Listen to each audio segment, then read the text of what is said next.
It is another spectacular night in the Queen City. Along the banks of the Ohio River, we're coming your way from Great American Ballpark in Cincinnati, Ohio. It's Game 3 of the 4-game series between the Pittsburgh Pirates and the Cincinnati Reds. Greg Brown along with John Wehner, and what a game last night. Pirates held on to win it. Mark Melancon got the save. John, well, yeah, he did get the save. He was the pitcher, but the guy that really should have gotten an assist for a save was the Pirates left fielder, Starling Marte. What a show he put on. Yeah, I don't think there's a better left fielder in the game, and we were hoping that he gets a Gold Glove. He deserved it just after what he did last night. To throw perfect on the money, we're kind of used to that. That's not a huge surprise. This play he made to end the game, though, it saves the game. Obviously, it gets by. The game is over. The Reds win, but nobody makes that play but Marte. Tip your cap to him. Unbelievable play. And as he told our Robbie Smikowski after the game, he's fine. He was hit by a pitch and, of course, rolled over on that wrist. He's in the starting lineup tonight. I know a guy that's thankful for that is Garrett Cole. He's already leading the major leagues in wins, John, with 14. But what is the problem against these Cincinnati Reds?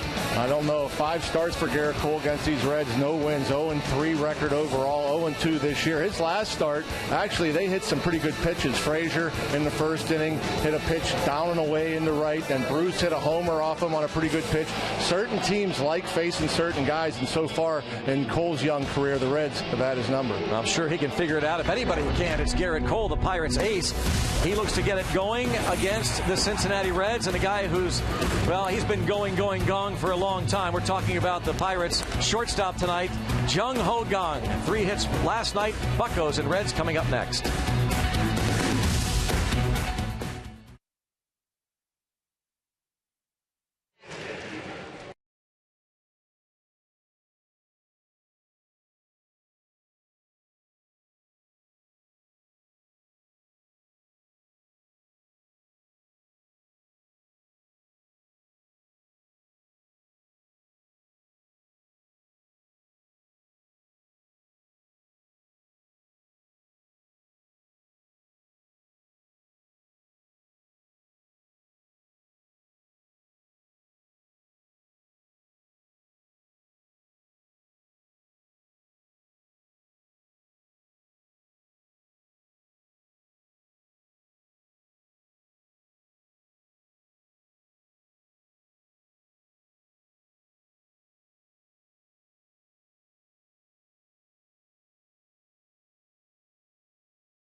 Outside the yard, the Joe Morgan statue, and there is Jung Ho Kang, who had 3 more hits in last night's ball game. He'll be playing shortstop once again tonight.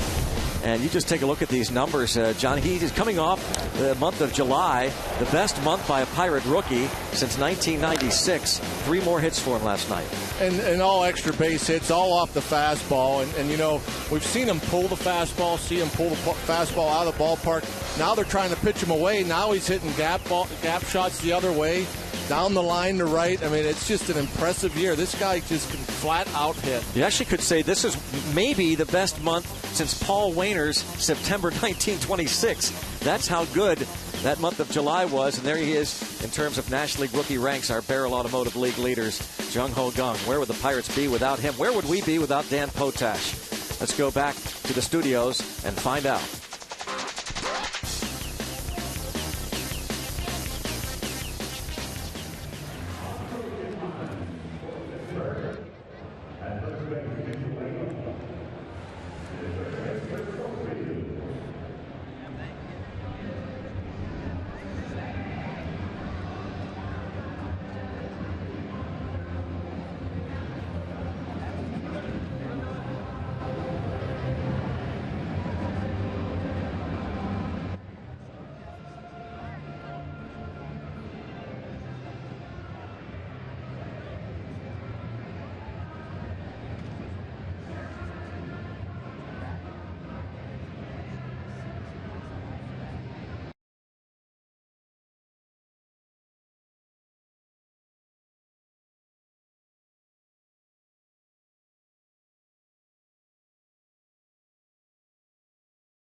Begin this ball game.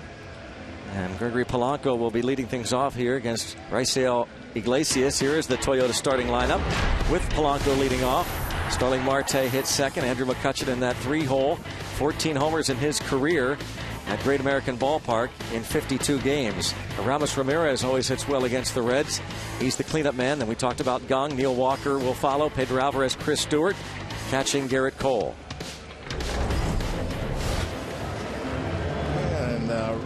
Raisel Iglesias, the rookie from Cuba, making his 10th appearance, 8th start, 5.53 ERA. You look at the stuff, average fastball, 91, 92 on average. He also throws a slider and a changeup.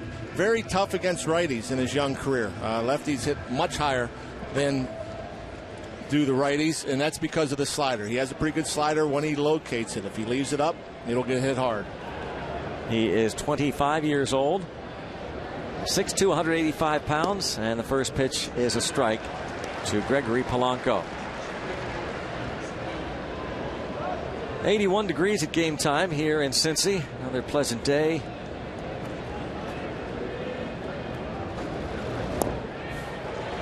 Out in front 0-2. Polanco 1 for 4 last night, led off the ball game with an infield single. Was on base twice.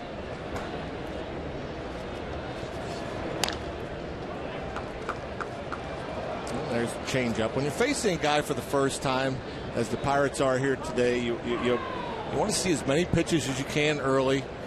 Try to see the breaking balls. You'll see the fastball most likely and what kind of run it has or sink. A tapper, Iglesias, the easy play.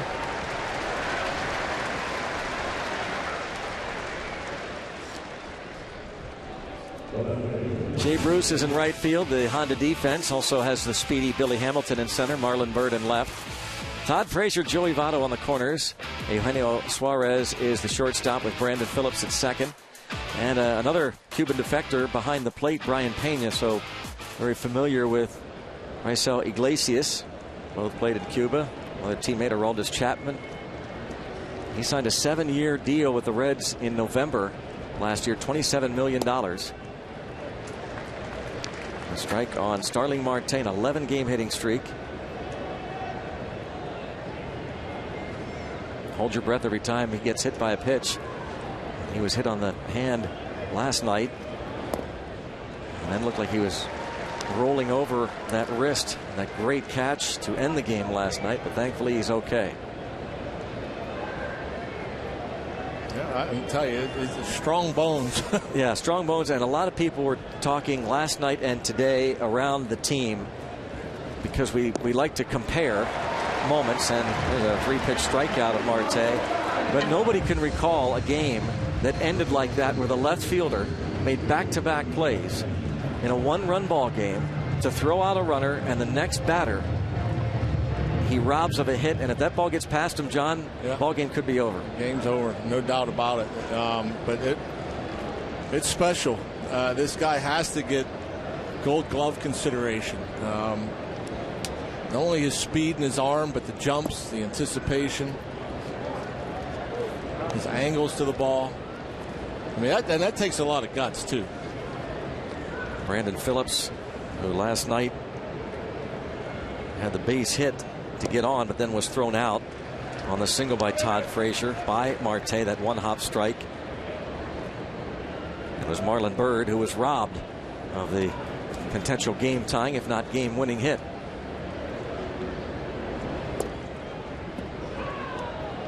Andrew McCutchen, opposite field home run for the Pirates center fielder last night in his 3rd at bat against the rookie Michael Lorenzen. The all-rookie rotation of the Reds. Early on this ball game, Iglesias is showing that he's not afraid to throw the slider. Threw all sliders to Marte. 3 of 4 pitches was the breaking ball here to McCutchen. 94 on that fastball. The opposite field home run for McCutchen. Just a flick of the wrists. Pitch probably off the plate away. Not a very big guy, but at bat speed and obviously pretty good power. There's Michael Lorenzen, gave up the home run. Brian Price talking about how Lorenzen, not specifically, but some pitchers that are currently in the rotation would be better served getting their feet wet and learn their craft in the minor leagues, but because of the situation with Cincinnati, they're forced to learn at the big league level, and that includes Raisel Iglesias. Johnny Cueto and Mike Leake have been traded, and he walks McCutchen. He's walked 14 in 42 innings. Was on the disabled list for a time, almost a month, a strained left oblique back in June and early July. Started the year with the Reds, made his big league debut against the Cardinals on April the 12th, and was optioned to the minor leagues the next day. He's been back and forth. 1-3 at AAA Louisville with a 3.41 ERA. And now Aramis Ramirez. So much like Mike Leake makes his professional debut in the States in the major leagues. Very rare. Yeah. Iglesias defected, was in Haiti when he signed the deal. with the Reds. Well, there's a lot of movement on that two-seam fastball there. Right on the outside edge. Ramos Ramirez questioning Rob Drake about the location.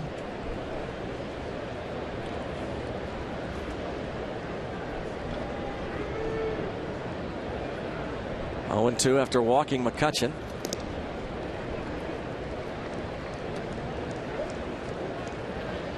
There are the umpires for you. Rob Drake behind the plate. DJ Rayburn at first. Joe West is the crew chief over at second now, and Kerwin Danley at third.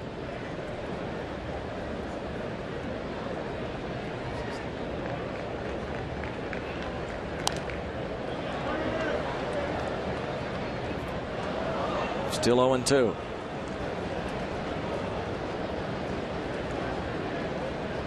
Joey Votto holding McCutchen and chatting as he often does. Those runners at first.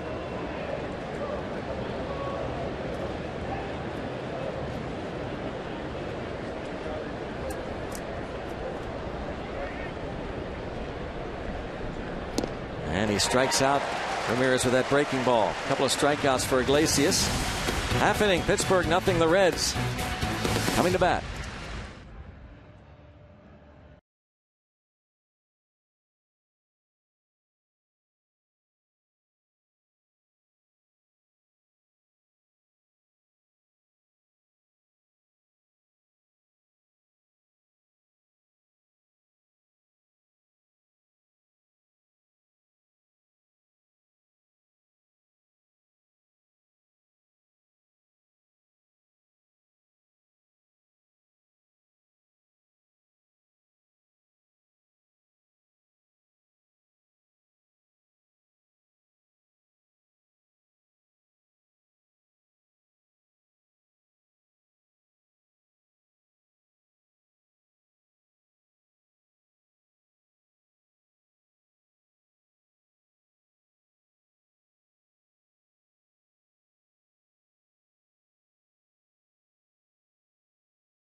Path.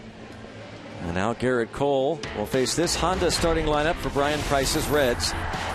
It is Brandon Phillips to lead things off. Joey Votto hits second. Todd Frazier in the 3 spot. Jay Bruce hits cleanup. Marlon Byrd 6 for 13 in his career against Garrett Cole. Brian Pena, the switch hitting catcher. Then Eugenio Suarez, the shortstop.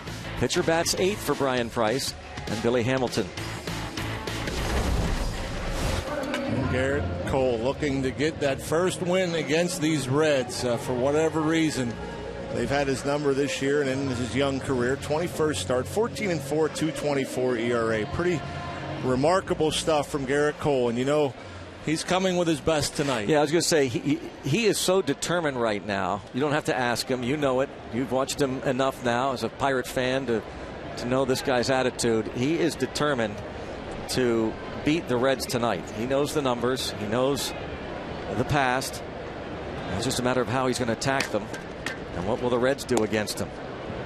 So, John, there's nothing that kind of sticks out for you as to what the Reds are doing that other teams don't. Not really. I mean, it's not like he's getting knocked around or anything either. You know, it's just that although he has walked 7 batters this year in 14 2/3 innings against them. He's given up 21 hits in those 14 2/3, 11 runs. That's this season now, and as John mentioned, in his career, he's looking to beat the Reds. And you can make an argument. I mean, it's one of the, when healthy, one of the better offenses. I mean, they got guys in this lineup that can hit. They can hit the ball at the ballpark. They can hit for average. They can drive in runs. That's true. Don't discount that part of it, right? Yeah. These guys are good hitters.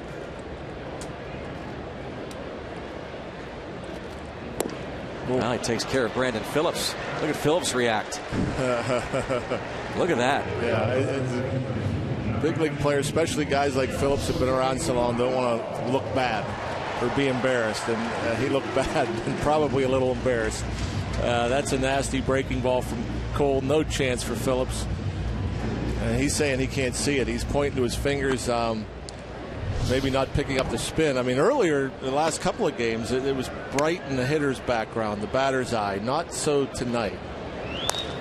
Votto lifts one to left. Marte. A quick out of Votto. That's interesting. Votto, we'll have to look that stat up. How many times has he ever retired on one pitch? One pitch, very rarely. 2 down. Marte, of course, in left field. The rest of the Pirates defense: Andrew McCutchen, Gregory Polanco, the other outfielders, Ramirez, Gong, Walker, Alvarez on the infield, and Chris Stewart, as always, catches Garrett Cole. You know, that last start he had against these Reds, June 24th, in the very first inning, I think it was a runner on second facing Frazier. And I was talking about how Frazier can hit anything, up, down, in and out. And then Cole threw him a nasty slider, and I said, except for that. He can't hit that. And then the next pitch, Cole threw him even a better slider, down more and further away, and Frazier reached out and tapped it into right for an RBI base hit. That's part of the reason. I mean, that's one run. He should have been out of the inning. Most humans don't make contact, let alone get an RBI base hit. And then Bruce, who I think is a high ball hitter, hit a fastball down out of the zone for a home run. And so I think 3 first-inning runs. I think yes. So, and I'm sorry, 4. He walked Billy Hamilton, who was leading off that night. Walked him, and Hamilton stole 2 bases. He struck out the next 2 batters and then gave up that RBI double, as you mentioned, to Frazier. And so, you know, and I mean, he had good stuff from the get-go, from the first inning on, with the exception of the walk to Billy Hamilton. It's like I said, Frazier was locked in at the time, had that big hit to extend the inning, and then Bruce with the big homer. And a 2-out walk. Strikes out Phillips rather easily, gets Votto, and then walks Frazier. Rivers Casino tips to win. Well, you can hope Garrett Cole can cool off these Reds bats. So they scored 15 Thursday night, 5 last night, and the Pirates were fortunate. You know, the Soria comebacker, that would have been a couple of runs. These guys are locked in right now, as far as I'm concerned. They're swinging the bats well. Their lineup is confident, and so hopefully he can cool them off. And then for Jung Ho Kang, he'll lead off the second. He led off a few times last night. We need to get Jung Ho up there the way he's swinging the bat with some runners on. Give him some RBI shots.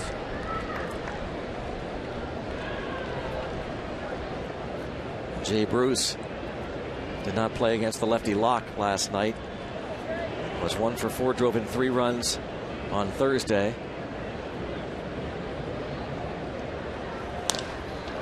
And toward left center field, Marte does it again. He is sensational. And if there's not a better outfielder and a Gold Glove candidate, there cannot be anybody better than this guy. Even the Reds fans are cheering this catch. I mean, the jump, the angle again, diving, laid out right above the grass.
And Jay Bruce found out what a lot of other players in baseball have found out, that you just can't even hit it anywhere close to left. And that was close enough for Marte. You bet. You know one team that's going to be voting for Marte for the Gold Glove. It's these Reds. These Reds. They've seen too much of that. Andrew McCutchen helps pick him up. Jung Ho Kang takes the strike from Iglesias. And Garrett Cole reacts.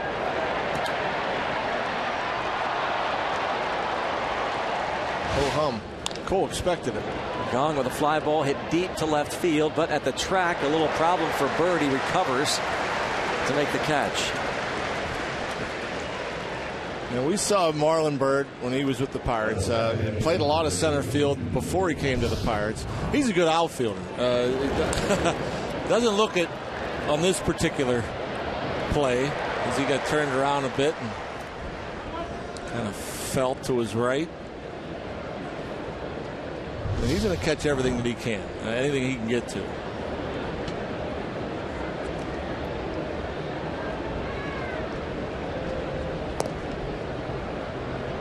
Walker hitless in 4 trips last night.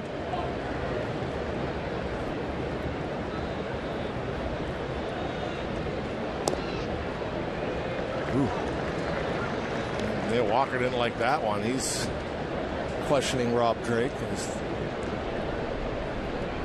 to whether that was on the corner or not. Wasn't. Even farther away.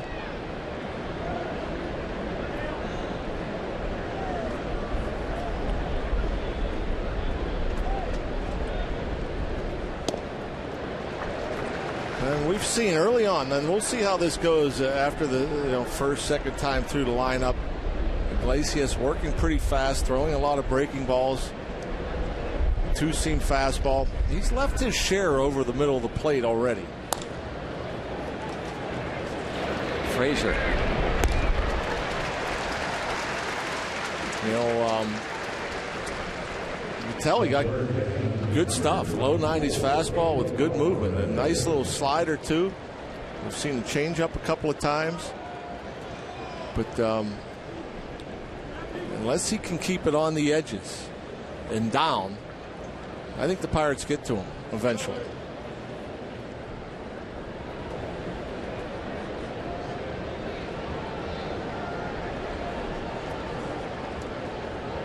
Alvarez had an RBI single in the 4th inning last night.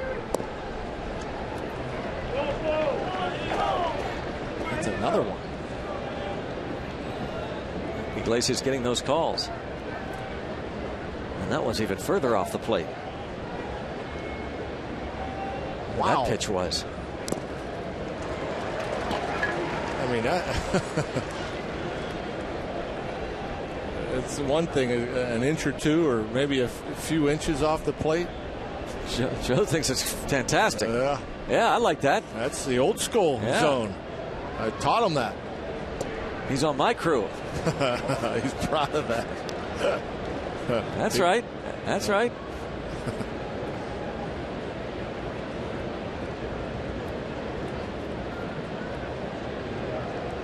Not a strike in the zone to Pedro.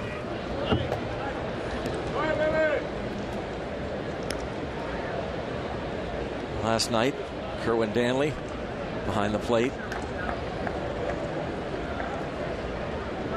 He had some looks from some players as well.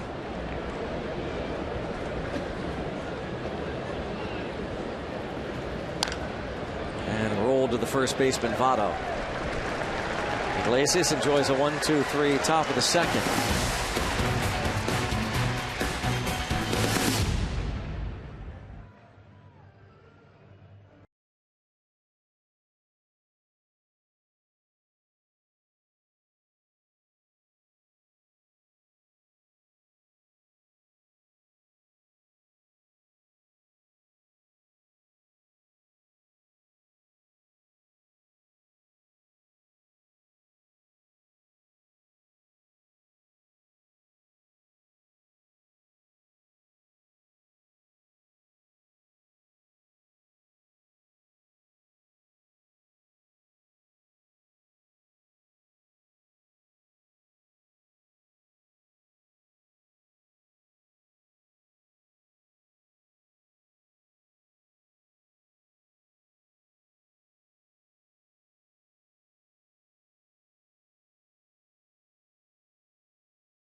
action at Marte. June of 2013, he makes that great catch. Earlier this season, made 2 fine catches. This one off the pitcher Josh Smith. Later, Todd Frazier robbed in the 7th inning. That was a game saver. And last night,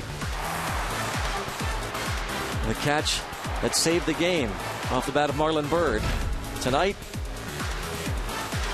this catch off Jay Bruce's bat.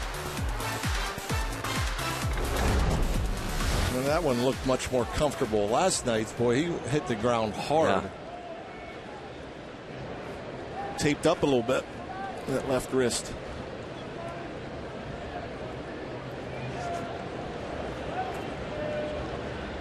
Here's Marlon Byrd.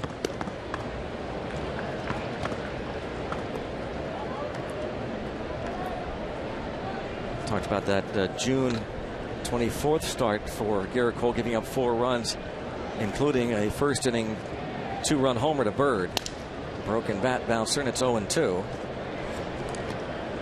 Point Park University tweets already talking about Starling Marte. That glove is golden, and boy, he well on his way, you would think, to winning his first, maybe of many, Gold Gloves. Yeah, you would think. The Secretary of Defense, Starling Marte.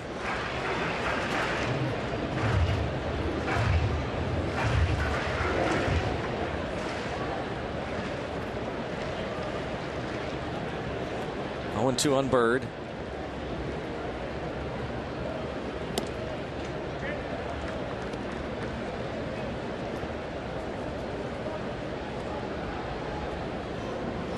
His teammates, how much they appreciate those great defensive plays, most especially the guy on the mound. You know what could end up hurting him in terms of a Gold Glove? It's not, they don't go left, center, right. Correct? I think they started to do that a couple years ago, position, didn't they? I think. You're saying there are 3 better outfielders, you mean? No, I'm just saying that could end up hurting them if they didn't pick the best left fielder and they picked the 3 best center fielders. Oh, I see what you're saying. I mean, which is ridiculous if that's still how they do it.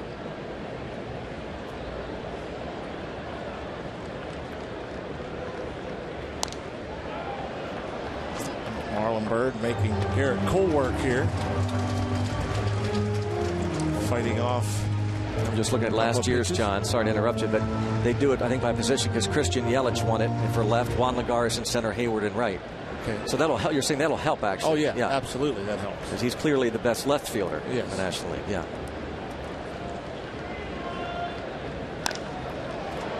And now McCutchen wants to get into the act, but instead has it go past him.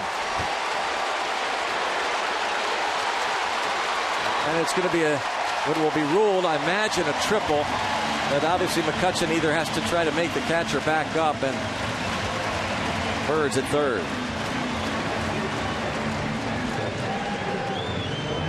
They do give Byrd a triple. Well, that's a heck of a bat from Byrd. He stays inside it. He's kind of locked in right now. And, yeah, it was almost if, like, Andrew was ready to go ahead and make a dive for that ball, which you thought, being that he almost ran in front of it, that if he dives, he has a decent shot at catching it, and then decided not to dive. So you're right. You either take a deeper route, take it on the hop, or if you're going to try to make an attempt, you got to make the attempt. The worst thing you can do there, I guess, is what he did. Now Cole will look at Byrd and retire Pena for the first out.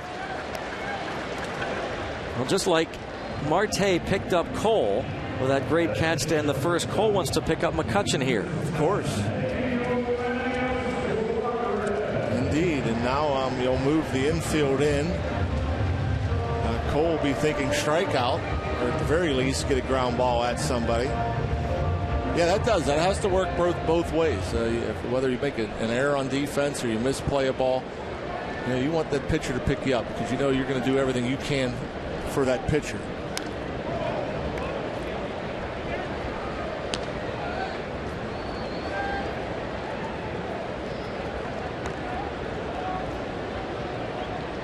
One away.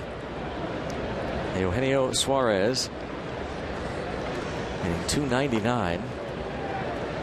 1 for 2 against Cole earlier this season in that ball game we've talked about.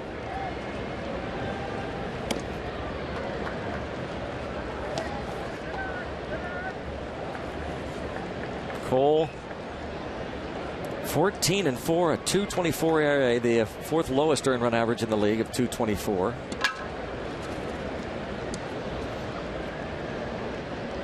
Also is 10th in strikeouts. And this didn't miss by a lot. No. In fact, Cole's figuring, wait a second now. Iglesias is getting those calls a couple of inches off the plate, and I don't get this one. Yeah, and WB Mason strike zone does show it a little bit off the plate. And that's one thing, I mean, you know, there'll be communication in the dugout. And that's a perfect slider, good location there. But there will be talk in the dugout as far as, you know, this zone's pretty wide by Rob Drake. And then, you know, Cole and Stewart will start trying to get some of those same pitches. Now, the pitches that Iglesias got were all away, nothing in. And so you start working on that pitch away. And Garrett Cole shows Suarez the 95-mile-per-hour fastball. And that may have been a purpose pitch. Just run it up there with velocity to maybe go with a 3-2 breaking ball.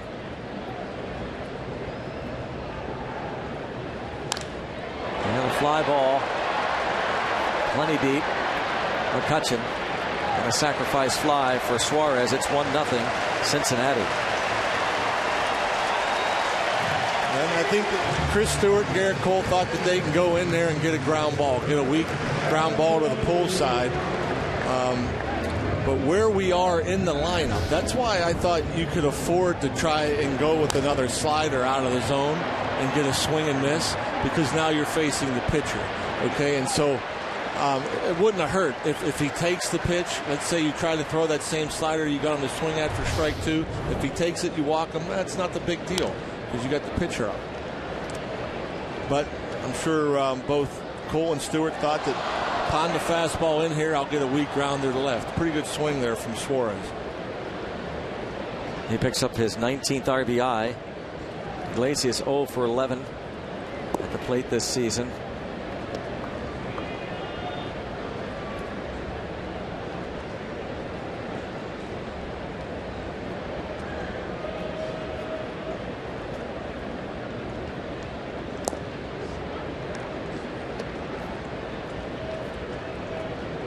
Iglesias goes up there looking like he knows how to hit a little bit. I'm sure he's swung a bat plenty of times in Cuba.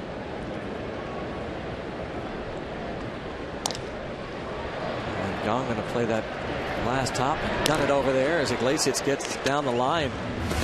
And Garrett Cole gives up the run. It's 1-0.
The Buccos are without the whole left side of their infield, Josh Harrison and Jordy Mercer. But the news on Mercer is getting a little bit better, and that brings us to tonight's Allegheny Health Network injury update. He's headed in the right direction, he told me. Now he's going to continue to listen to the trainers, and the workload is increasing every single day. Now, if you notice, he's wearing that knee brace, actually a sleeve with a brace on top of it. He says he feels really comfortable wearing it, and it stabilizes his knee. Now, the biggest challenge for him is going to be lateral movement. That will be the final hurdle between him and a return to the lineup regularly. Now, he doesn't have a timetable because he doesn't want to look too far ahead, because it'll get in the way of what he's focusing on in terms of the big picture.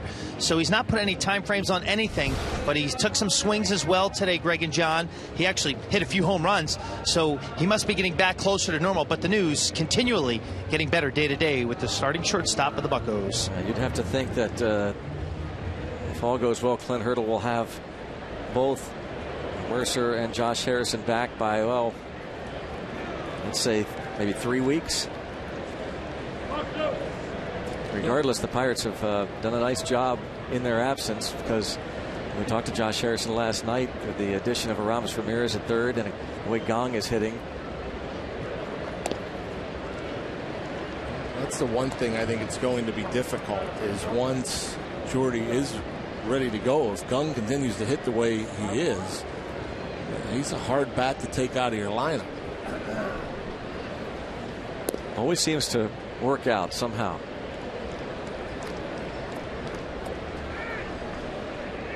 Aramis Ramirez looking to get that bat going. He's got some line drive outs. Chris Stewart, .290 batting average.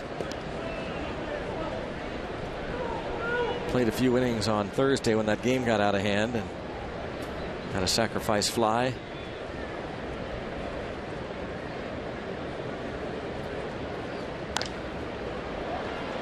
Should be easy for Bruce.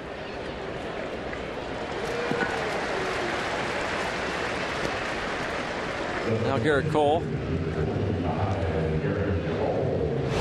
he got back to the dugout. Not a happy camper. I'm sure more frustrated with that pitch to Suarez than anything else. You know, he doesn't worry about what's behind him and guys get in scoring position or whatever. He feels like he can get out of anything.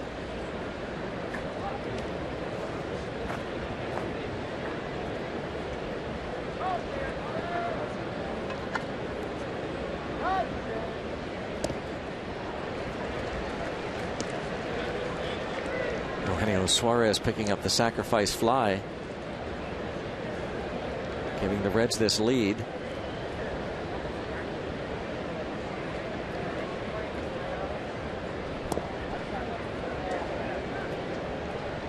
Two and one on Cole. A couple borderline pitches in this at bat that doesn't go Iglesias' way. Look at that, all three in the strike zone. And bounced foul. Cole hitting 147. Yeah, even with the bat in his hand, he's ultra competitive. Yeah. He feels like he can get a hit every time up. Feels like he can get every batter up. Every batter up, he should get out. Iglesias takes care of him. Third strikeout. Pirates and Coca-Cola have teamed up to share a Coke with fans. Select tickets purchased today and tomorrow.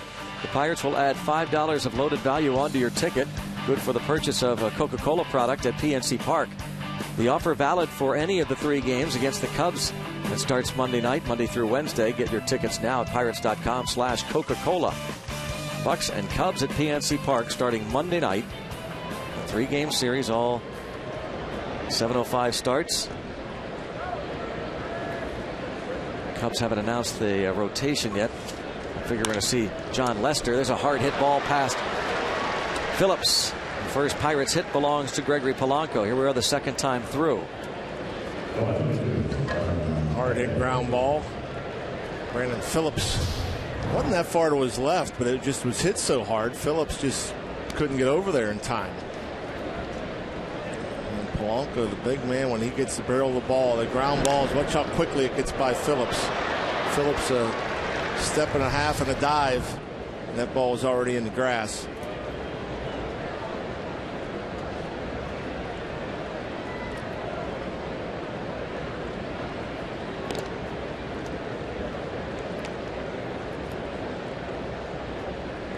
See how Iglesias is, how he handles the running game.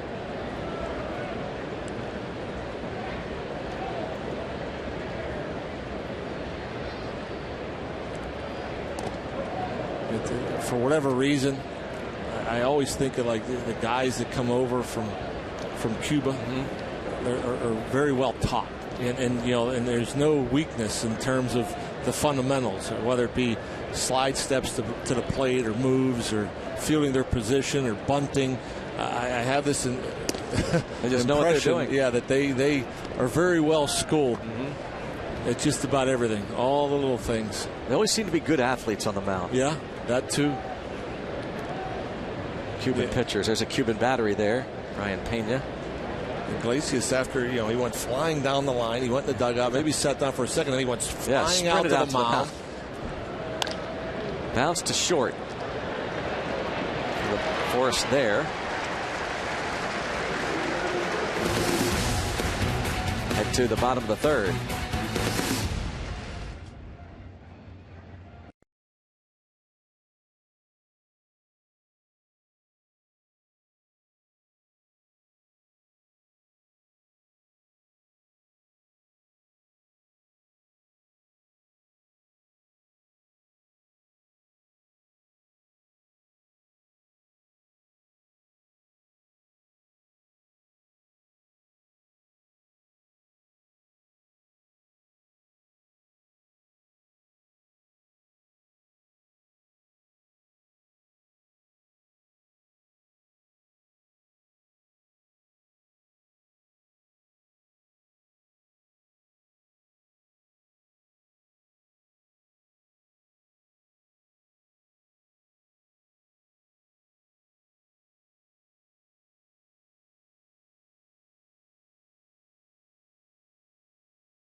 Baseball on Root Sports is brought to you by Toyota.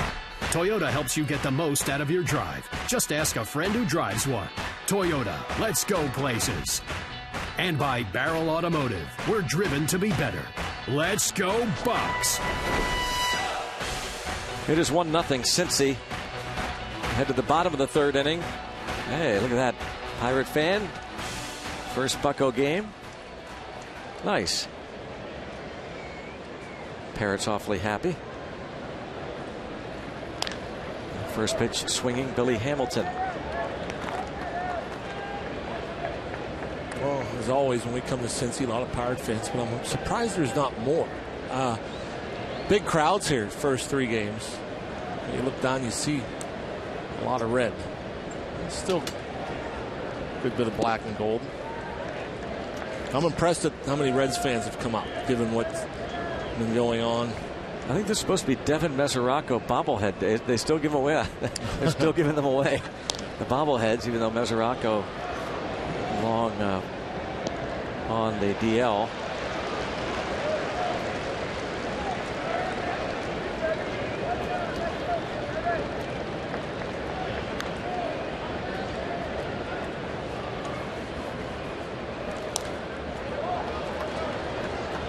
Hamilton, 2 for 8 in the series, 0 for 3 with a walk last night.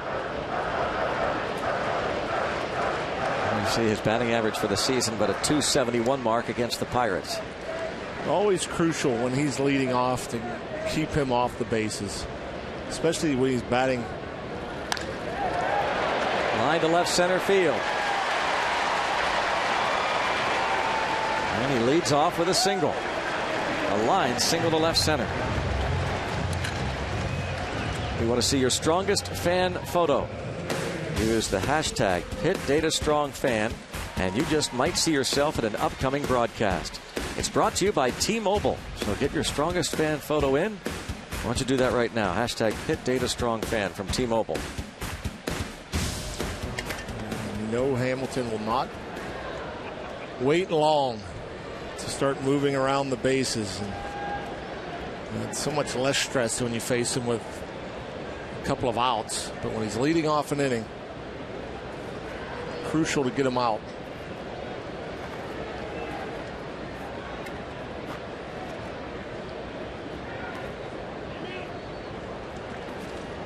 Hamilton looking for his second straight 50 steal season. He's at 49.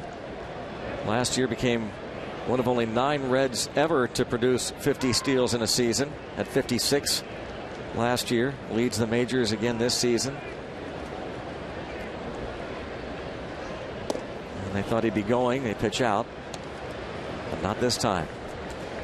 And one of the reasons why maybe staying put, the slide step. It was a push pitch out and a slide step. And when Garrett Cole, his normal motion to the plate, he's not that quick.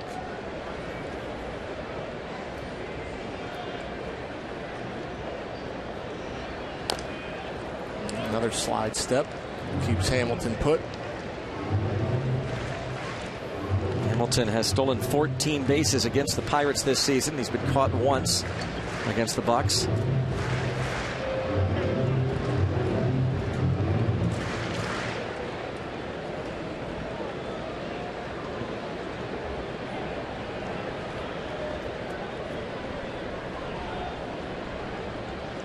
Opponents have stolen 16 while Cole's been on the mound. 6 have been caught.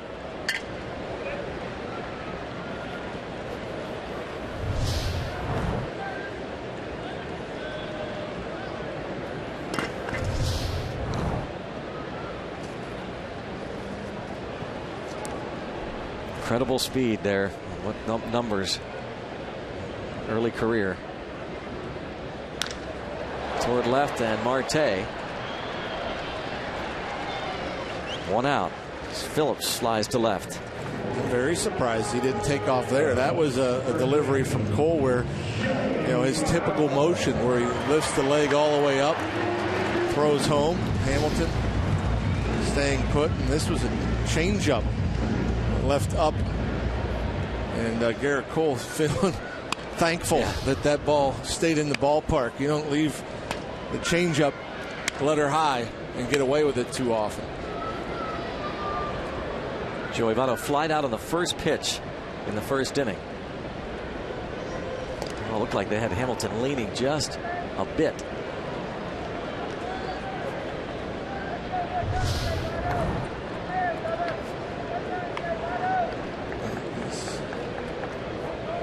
As always, I'm sure itching to go. It's rare to see him staying put 3 straight pitches. There he goes. Taken for a ball. Throw down is strong but late. And a stolen base.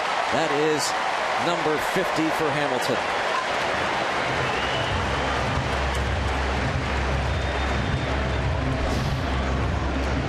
And there's the leg kick where he brings the knee up to the belt. And Stewart, I tell you, he gets rid of it quickly, and he has a strong, accurate throwing arm, but just doesn't matter when you have that kind of speed. And a pretty good shot of that replay right there of Hamilton making sure he's staying on the bag. Base runners and fielders so aware of runners coming off the base.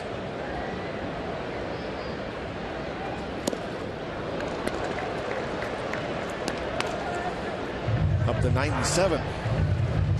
Firmest of the fastballs thrown by Cole. Joey Votto has reached base safely in 21 straight games. He has reached base 9 times in 12 plate appearances in this series.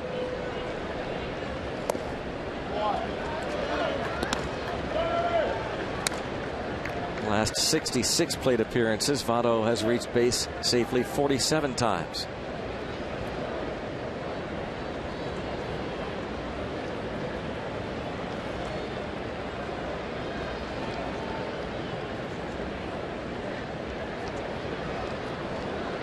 Of his 50 stolen bases against the Pirates. That's 30%. That's pretty amazing.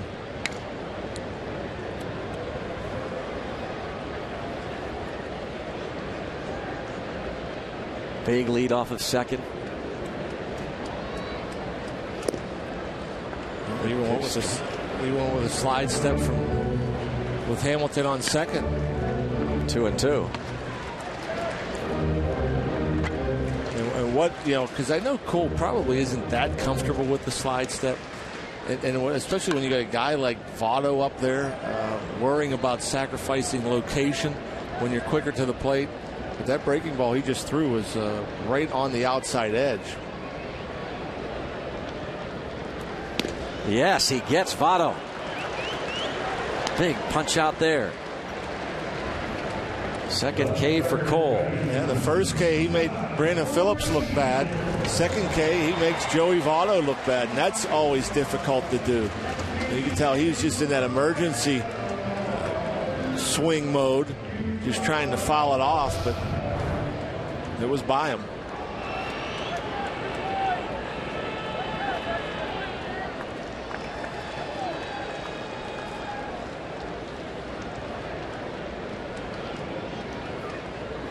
Now faces Frazier. Time is called. Frazier walked in the first. Had 2 hits and 5 at bats last night.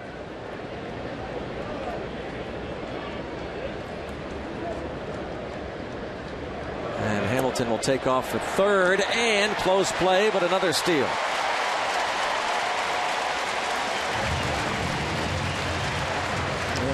All bets are off with Billy Hamilton. With his speed, 2 outs.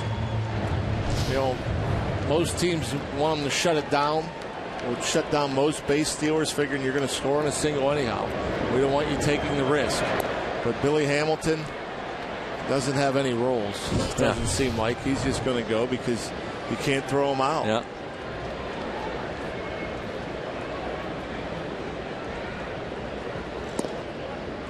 Now 1-1 on Frazier.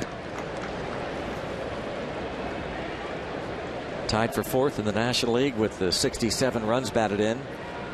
Nolan Arenado of the Rockies, the National League leader with 78. Then Paul Goldschmidt, Bryce Harper, Giancarlo Stanton, Buster Posey, and Todd Frazier with 67. And bounce to third. Ramirez on to first. Garrett Cole puts up a 0, trailing 1-0.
Baseball on Roots Sports is brought to you by the Chevy Trax and your Western PA Chevy dealers. And by Day Automotive. We're gonna make your day. Let's go Bucks! Day Automotive, this day in Pirates history is on this date in 1970. The Pirates beat the Braves 20-10. Pirates set a team record, 14 extra base hits, 5 of those by Willie Stargell, had 2 homers, drove in 6. Bob Robertson also had 5 hits. First time Pirates teammates collected 5 hits each in the same game. Hank Aaron, the Braves, had 2 homers, drove in 5. On this day in Atlanta, 1970. Dave Justy earned the save, as Bruce Dalcanton only went 2 innings. Orlando Pena of the Pirates got the win that day.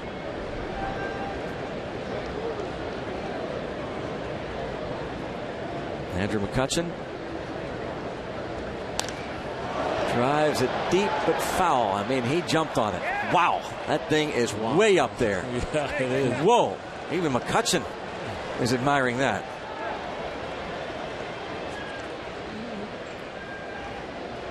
Way up there. And now he's thinking maybe that was a fair ball. McCutchen actually thinks it's fair. And so he looks toward the dugout. They won't actually look at the replay. Hanging breaking ball. You see where it lands. I mean, that would be that ball would have to hook an awful lot to be fair where that ball ended up.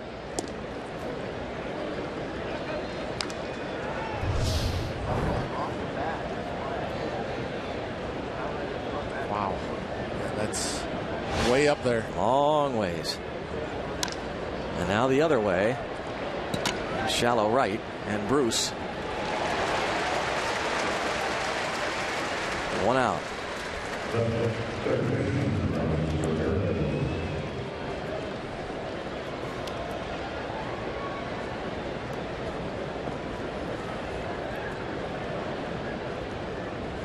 So McCutchen has walked and flied out after hitting a long drive foul. Flies out to right. And now Ramirez to the shortstop. Suarez. And again, Aramis Ramirez hoping to get that bat going. He has 4 hits and 28 AB since being traded over. Broken bat. Yeah. Chased the breaking ball down and away from him.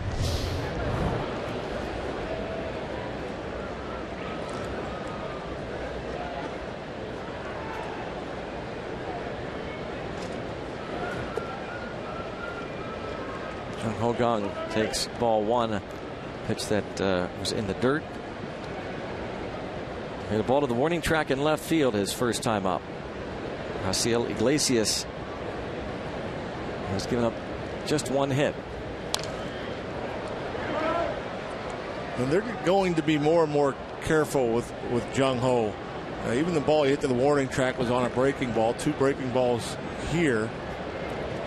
And they saw the way he hit the fastball around last night.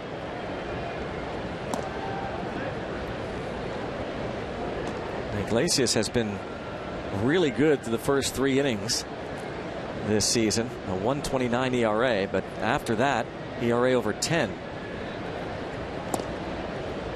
Goes back to what John was saying. Maybe the second or third time around, get an idea. Strike called 2-2 there. And I think that was off the plate.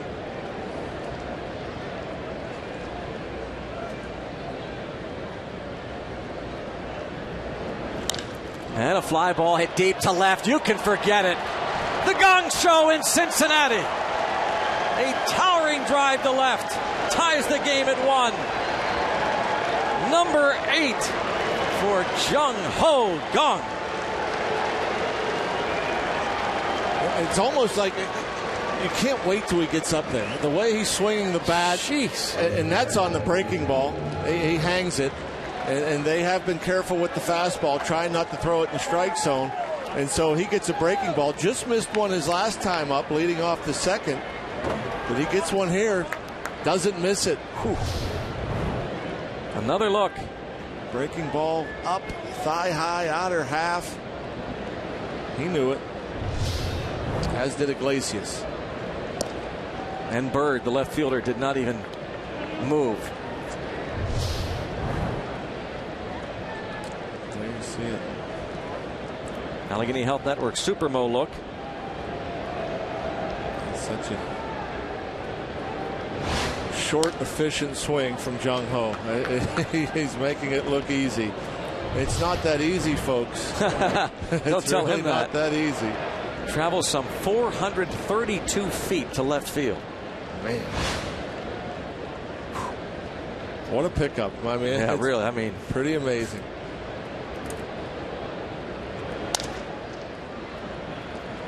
Picked up by Frazier, the toss to retire Neil Walker, but Jung Ho Kang ties it at 1.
Host the Cubs at PNC Park. Tune in. Help us raise money for Pirates charities and local ALS organizations.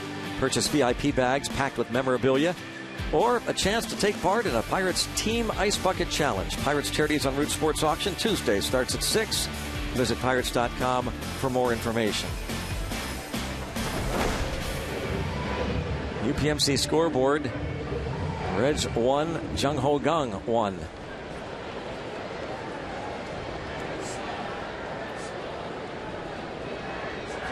Jay Bruce will lead off for the Reds against Garrett Cole.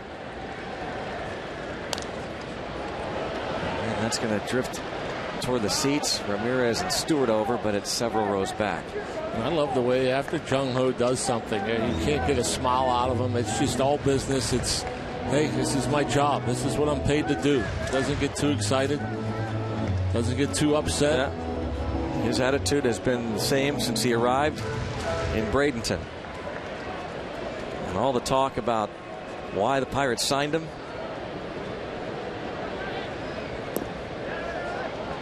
And I remember John asking the Pirates general manager Neil Huntington before the Pirates reported, out of curiosity, you know, is there a chance he's going to start at AAA, figuring he's going to get acclimated?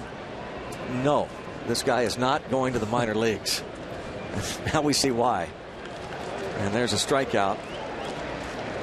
And I found that so hard to believe, just for the simple fact that, you know, how does he get settled in? How does he get enough at bats to get comfortable so you can see the talent? You know, That's right. Playing sparingly, I thought, well, I thought it was almost unfair to him not to get a bulk of at bats, just to get used to the American way of playing baseball and the everyday and the travel.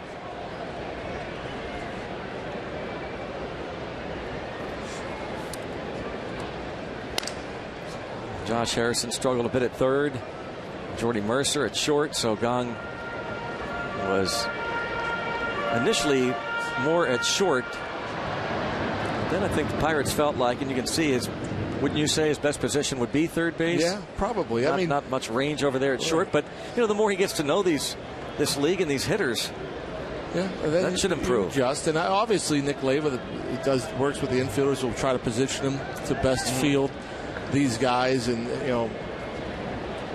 but yeah, he doesn't have a whole bunch of range. He doesn't have the range of a Jordy Mercer. That doesn't mean he can't play the position. He's going to make all the plays. He has good hands. I mean, just fundamentally sound baseball player. Defensively, the way he approaches the ball, the angles he gets, you rarely see him get caught in between. He's always in a great position to get a good hop. Throws well on the run, very smooth. Did you always have a rosin bag in your back pocket like that? Little flare, and another hit for Bird. Marlon Bird, 8 hits and 15 at-bats against Garrett Cole. He's looking locked in. The first pitch he broke a bat again, was way off the plate in, and now this one looked just as far in and tied him up a little bit. It wasn't crushed, but pretty impressive to be able to turn around Garrett Cole that far off the plate inside. There's certain hitters in this league that are diving out of the way of that pitch. Yeah.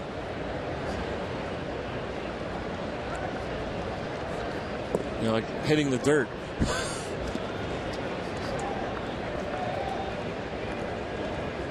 Pena bounced back to the mound in the second.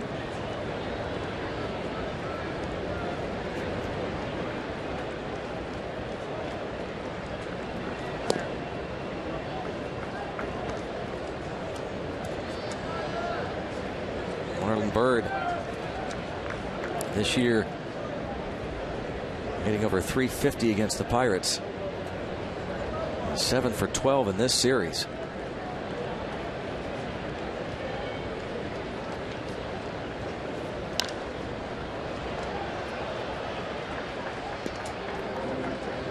Garrett Cole gets it up to 97. And as a hitter, Pena, he knows what he's getting. Cole falls behind him 2-0. He's getting a fastball. Cole just rears back and fires it, and Pena beat. Very late swing, despite knowing what was coming.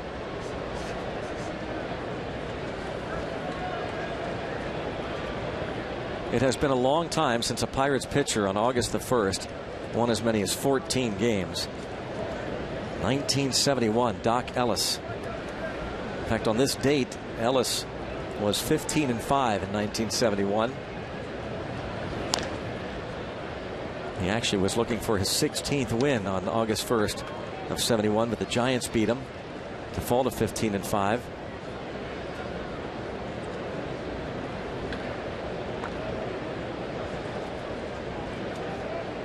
He went on to win 19 games.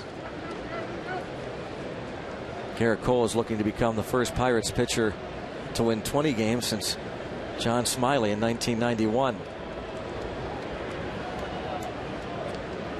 Cole can't agree with Chris Stewart. Trying to throw that double play ball. Looks like the curveball.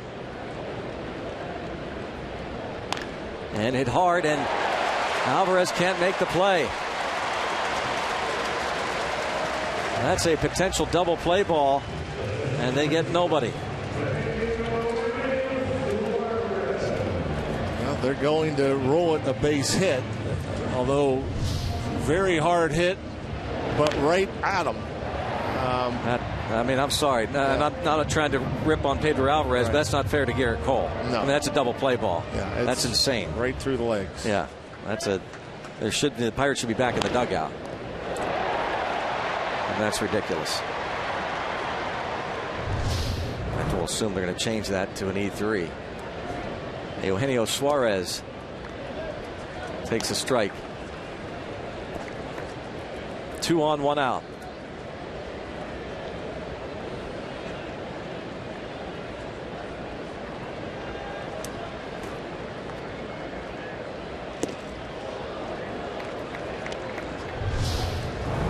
So really here 2 defensive plays that are not made behind Garrett Cole tonight. First one led to a run. Hopefully Cole can get out of this one.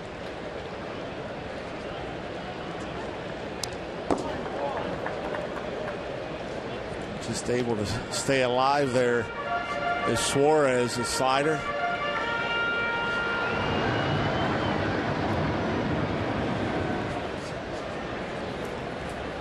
I think Cole maybe can go even a little further away than he did that last one. Maybe get the swing and miss. Garrett Cole has to throw more pitches, of course, when plays aren't made.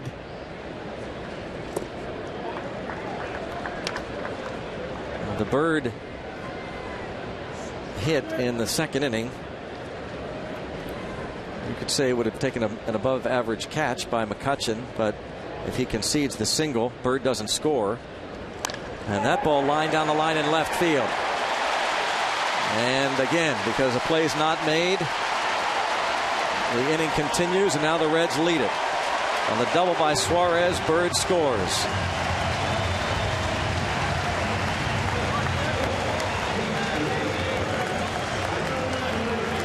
This is a mistake pitch from Garrett. And he went with the curveball and just catches too much plate. You know, he wants it down and away. He leaves it in. And another, that's a good swing from Suarez. And put a good swing on a ball back in the second on a sac fly out to Andrew McCutchen. This time the curveball gets the barrel to it, keeps it fair. So it's second and third and just 1 out, and the Reds have the lead again. It's 2-1. The pitcher will be coming to the plate. Ray Searage back to the dugout. The infield will come in.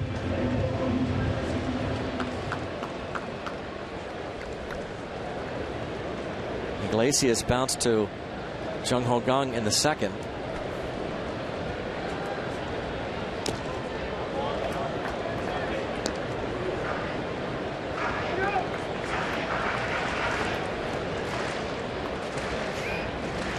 Thing you have to worry about here, you do have a pitcher up. It looks like he can swing the bat a little bit. I think you can get him with a breaking ball. Yeah, I don't think he'll have any chance at a breaking ball. The only thing you worry about with the breaking ball is, you know, bouncing it and having it get by your catcher. But yeah, he throws one more pitch with a wrinkle in it, and I think Iglesias will be done. He's done.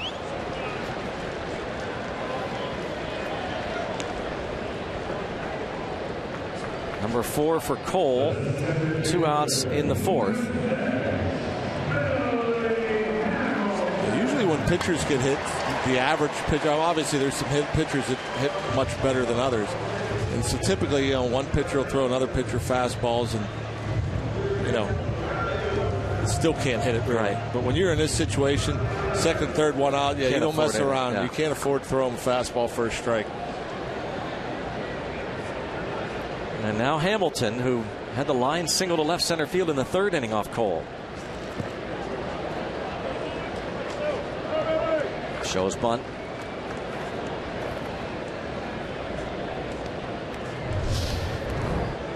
Cole slips a bit here.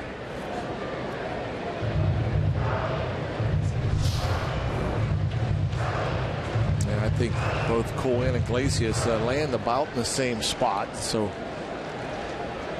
you're going to get a little bit of a hole there down that slope on the mound.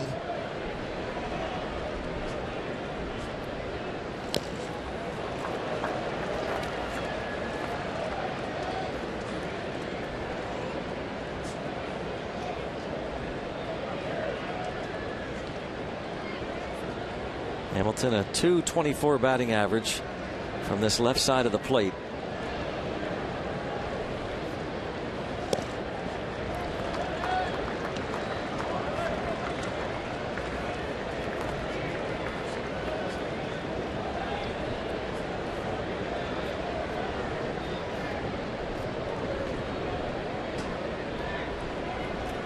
Here comes the 24th pitch of this fourth inning for Cole.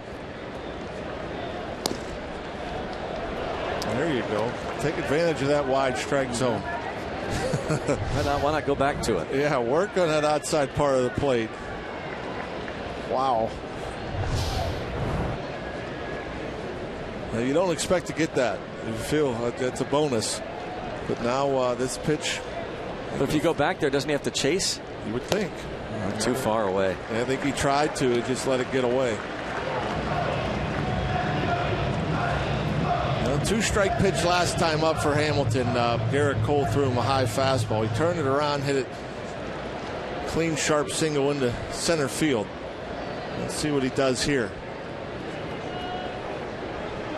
Well, Hamilton does chase from time to time.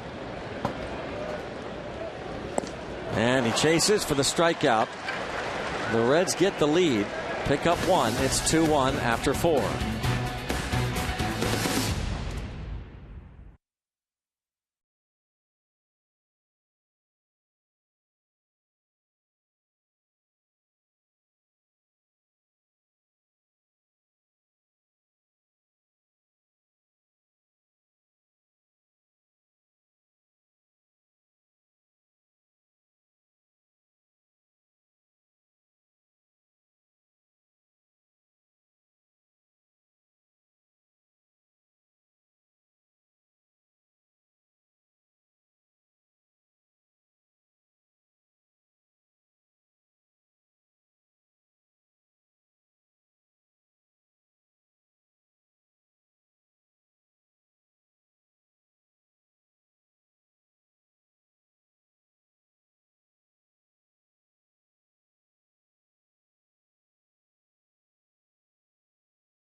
Some problems for the Pirates.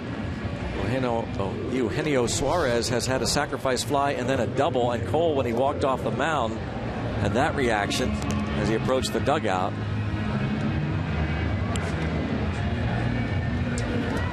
Discussing things over there. And, obviously Garrett Cole not happy with the way things went right there. And they could have been talking, pitch selection. As AJ obviously stays cool and calm under those circumstances. And he's telling him, say, listen, do what I do under these circumstances. Just be level-headed, cool. Don't show your emotion. That's right. You can't be doing that, Garrett.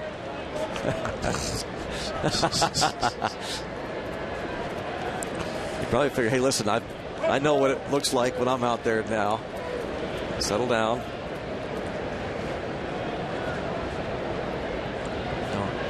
Burnett trying to help out, and now Pedro Alvarez will try to help get back that run. During that at bat, by the way, with Pena hit the sharp grounder at Pedro that went through him. And you wondered about pitch selection. I'm wondering if Ray Searage maybe brought that up. As 2-0 fastball, it was by Pena. He fouled it way away the other side of the field up in the second level. The second strike was a curveball that he was on a little bit out in front, pulled it foul. And so to me, reading swings, you may have a better chance getting with the fastball than the breaking ball. And obviously, you got a breaking ball and hit it hard, but still, the play should be made, and it wasn't. But the point is, the fastball might have been the way to go, huh? Perhaps. I mean, I'm just speculating maybe what they were talking about.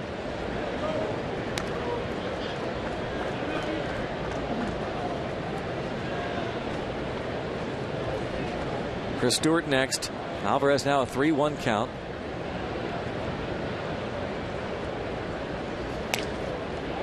off the end of the bat.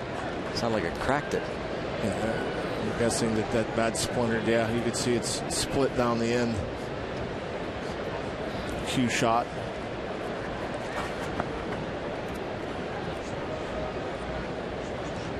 And Pedro. Gotta get a new one. Well, the Rockies have a 3-0 lead at St. Louis. They're in the 4th inning.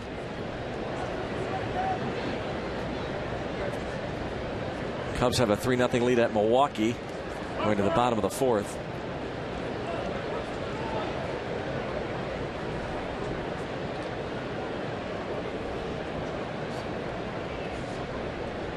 Drop down. Boy, that pitch was way off the plate. Now, Pedro, the ball that the pitch that he broke his bat on, I think, was probably the only strike that he has seen this at bat. This ball is about a foot off the plate. Everything else, either down or off the plate away. There you see it. Nothing near the zone. Another one, well off the plate away.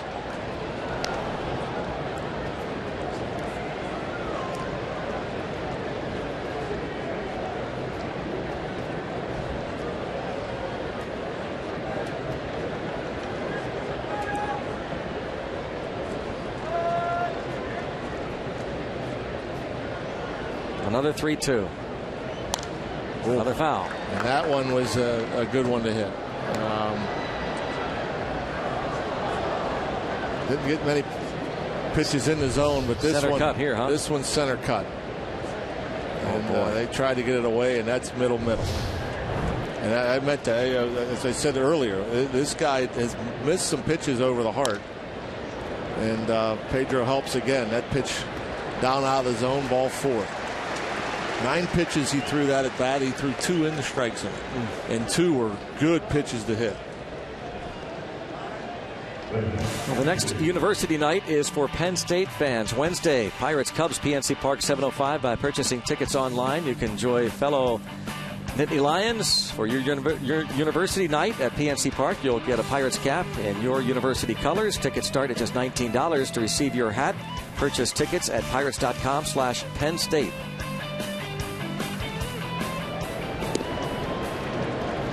Stewart flied to right his first time up.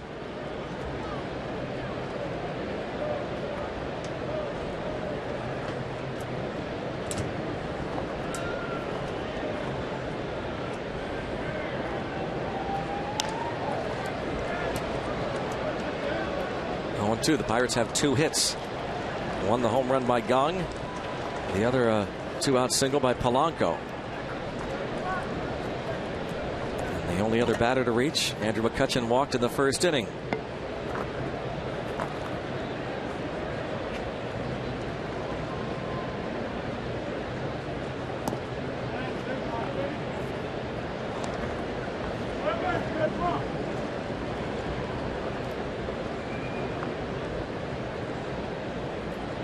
Reds have won 8 of the 11 games played against the Pirates this season.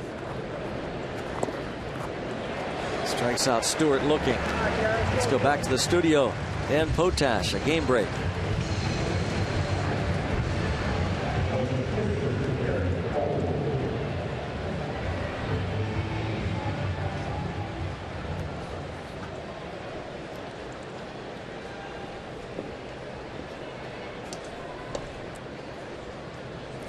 Thanks to Dan Potash for that State Farm game break. And there's a slow breaking ball to Cole for a strike. How about the year he's having? Arenado. Oh, my. You know, we heard so much. We don't see him a lot, the Rockies. And, you know, you hear about his defense, Gold Glove winner. But now the bat, as good as the glove. RBI leader in the National League, the start of the day.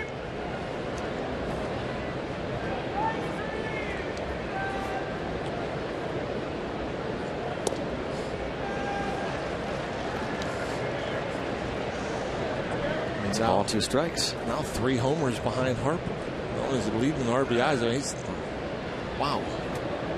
Up there with Goldschmidt and Harper. Stanton. Pirates go down in order for the second time tonight. 5 Ks for Iglesias. 2-1 Reds.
from the Seattle Mariners. He's going to make a start on Tuesday, and earlier he discussed what he knows about the Pirates and their recent success.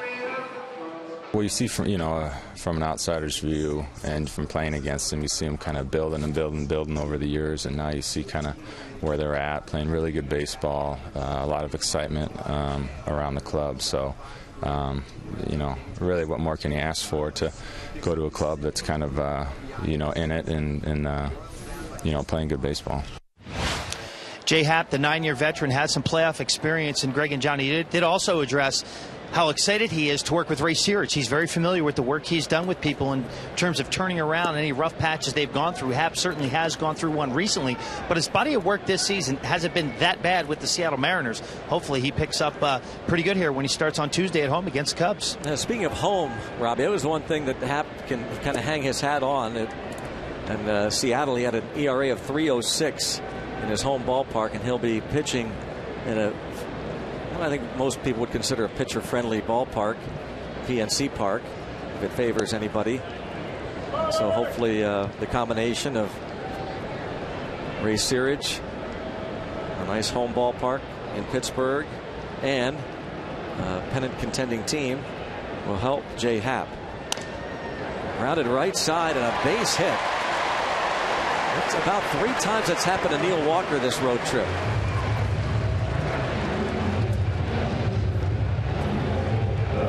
I don't know whether it's on with you, John, recently, but just now that time he didn't lean, but there have been a couple times he's actually kind of leaned the other way. I guess when he sees what the pitcher is going to. Right. In defense, a couple of times he was breaking to his right when the ball was hit to his left, and that's because they were breaking balls, and breaking balls are right-handed batter, and so you are going to anticipate the ball hit to the pull side. You don't anticipate them to stay inside of an off-speed pitch, and that time he was just playing Phillips too far up the middle. Well, I'm not saying he's playing him too far up the middle, but he was playing him up the middle based on the charts and graphs, and Phillips just stayed inside one. Actually, I'm not going to give Phillips that much credit. He just got jammed and hit it the other way. A fastball in. His first hit of the night and third of the series, and it's a leadoff hit. It is the 3rd time the Reds have had their leadoff man on.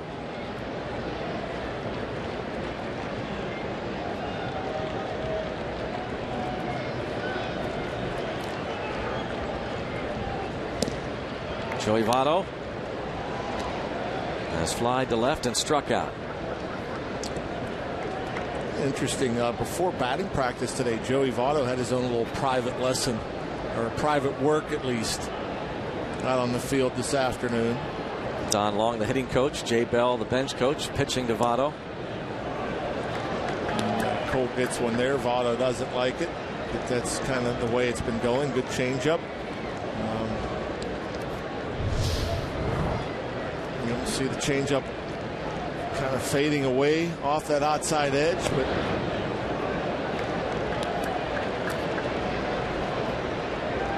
yeah, he was out early soft tossing. Soft toss is when the coach flips it to you underhand, hitting on the field. And just Joey Votto, nobody else. You don't see that very often. Coaches were out there shagging. Well, not only that, but how about the guy that's this locked in? I mean, that's the weird thing you about it. You see guys that are struggling out early, but exactly. I couldn't believe I saw Votto out there today. Yeah. And what's funny is they flip in the cage every day. Almost probably every position player is in the cage flipping on a daily basis, or getting flips from the coaches. Never see it on the field. 98 didn't miss by much there.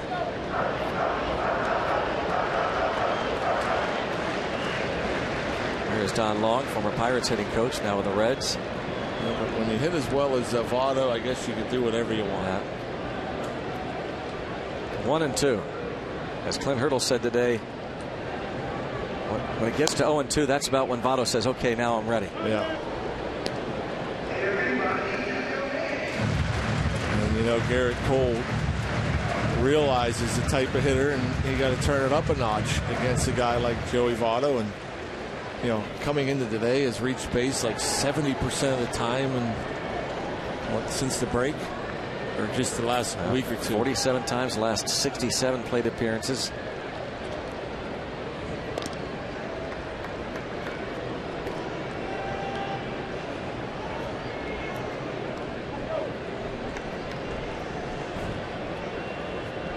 9 hits in his last 20 at-bats. Last 15 games, he's walked 20 times. And you can see Joey Votto kind of stare off before picking up the pitcher. There goes Phillips. Fouled away. And I don't know if that's some kind of mind training or something like that. There, you'll find players do that. Certain guys do it. It's almost just like a routine, every pitch routine.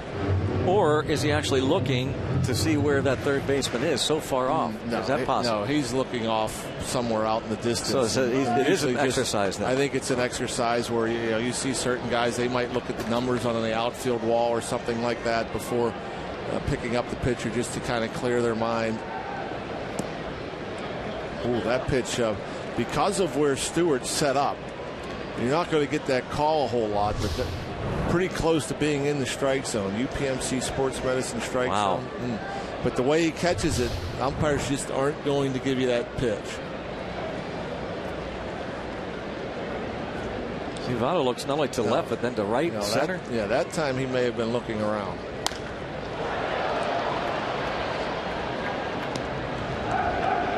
And he does this as well as anybody. The one breaking ball he fouled off on when Phillips took off. I mean, no legs, no nothing. Just being defensive, looking for a pitch that he can drive. Chokes up on the bat a couple inches.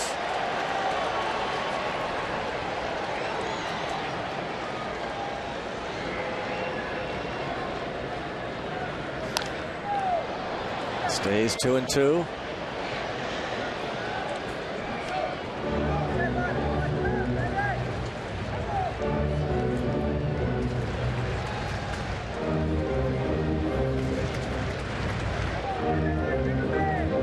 The 10th pitch of this at bat.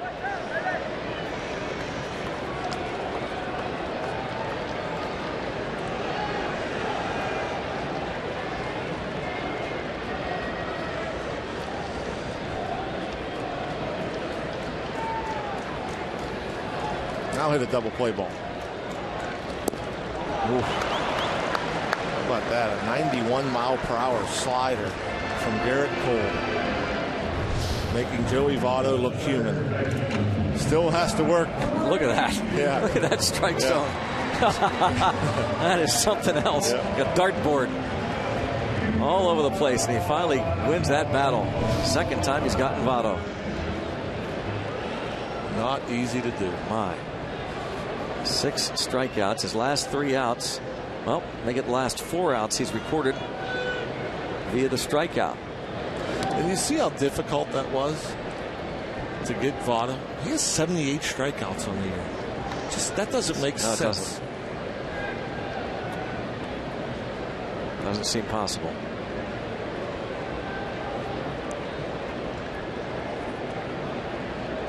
He has struck out more than Frazier then. Is that right? That's hard to believe. And now the ball gets away, but Phillips says, forget it. I'm not going to attempt to go, and the ball's right there. Did that go through his glove? This is the second time this has happened to Pedro, I think, right? More than twice. It's happened. And he's going to get another glove. I mean, remember the one game he had 2 errors? Cole reacts. And almost A.J. Burnett-like, to be honest with you.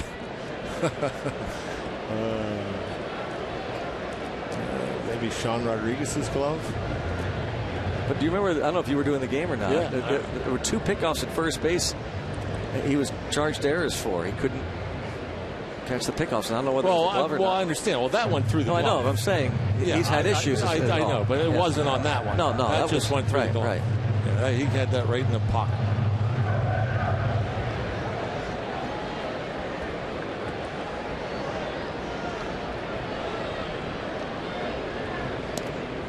Now that off of Stewart's mitt.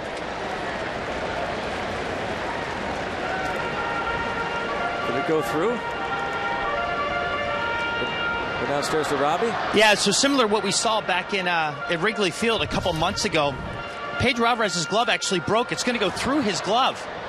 Sean Rodriguez is doing some glove work like he did again. Sean Rodriguez started doing that back in high school, so it's pretty much a specialty of his. But I'm holding the piece of leather right now that broke out of Pedro Alvarez's glove. So kind of hard to blame on that one. That literally went through his glove and it's broken again. That was a pass ball, by the way, on Stewart. It looked as though that pitch went right, if not through it, off the glove. So Garrett Cole trying to figure out what's going on around him. A pass ball charged to Stewart. Ooh, what's wrong with that pitch?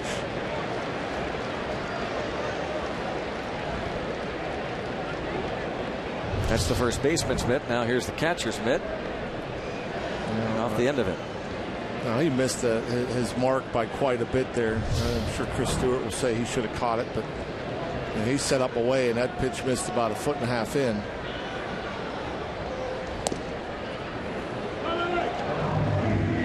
Three and one on Frazier.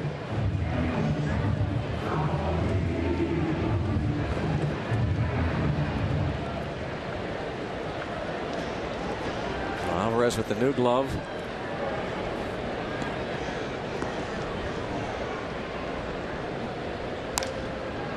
Now, most of the time, I'm assuming that that's Pedro's backup, but you never want to use somebody else's glove. I mean, you have a glove, and Pedro, knowing he's playing first base, I'm sure. I know he's using Neil Walker's glove for a while. He's using Sean Rodriguez's glove. That's strange to me. That, typically over the course of the year, you may break in 2 new gloves to have ready for backups. Very strange. To wear somebody else's glove is very strange. Phillips had a walking lead and would have walked into third base had Frazier not fouled that pitch off. Without a throw. But that is one thing that to see the shuffle and go, that Stewart would have had no chance. But I find it hard to believe that Pedro doesn't have a backup first baseman's mitt.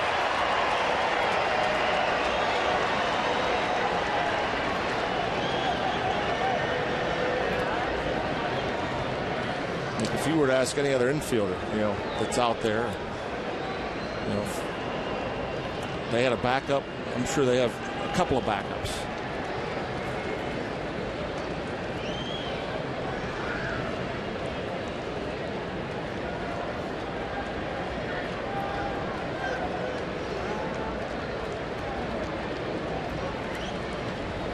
Strikes out. Some might say down goes Frazier. And again, it's all Cole now. I mean, he has taken his defense out of the mix. Another hard slider. Man, that late break making Frazier look bad. Again, not easy to do. 5 outs. His last 5 outs have been strikeouts. 6 of the last 7 batters he's retired via the punch out. The only problem with it is these Reds batters are making him work hard. Votto, a bunch of pitches. Frazier, a bunch of pitches. So the pitch count climbing. We're looking at 6 max for Garrett Cole. And toward left center field. Jay Bruce hits this off the base of the wall. And a 3-1 Cincinnati lead.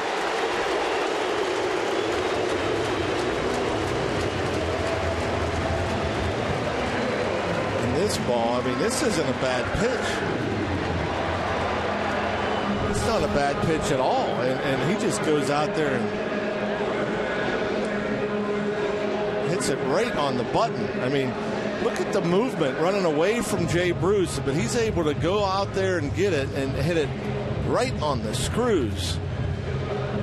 And for a moment, I thought it might have left the ballpark. I mean, it gets out to that door out there by the bullpen in a hurry. Jay Bruce was 1 for 4 and drove in 3 runs on Thursday. Remember, in the first inning, he was robbed of a hit by Starling Marte. Now he doubles in Phillips. And Ray Searage to the mound again.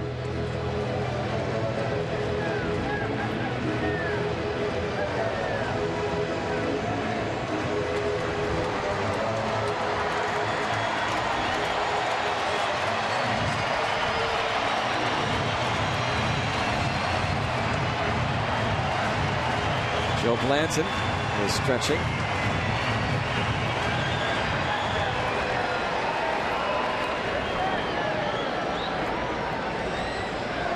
Marlon Byrd at the plate has tripled and singled and scored a pair.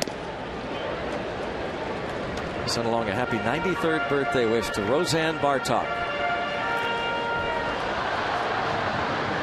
Steve Blass asked us to pass that along. Happy birthday to Roseanne.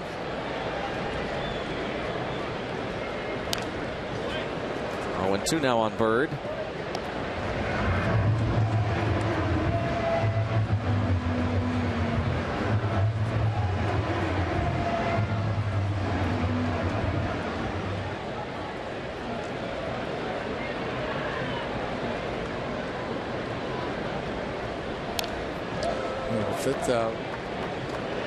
Assuming that Cole gets through this inning without allowing any more runs. I mean, he's had quite the stretch on the road. It's so rare to see him give up 3 earned runs. Not since his first start here in Cincinnati has he allowed as many as 3 earned runs in a game on the road.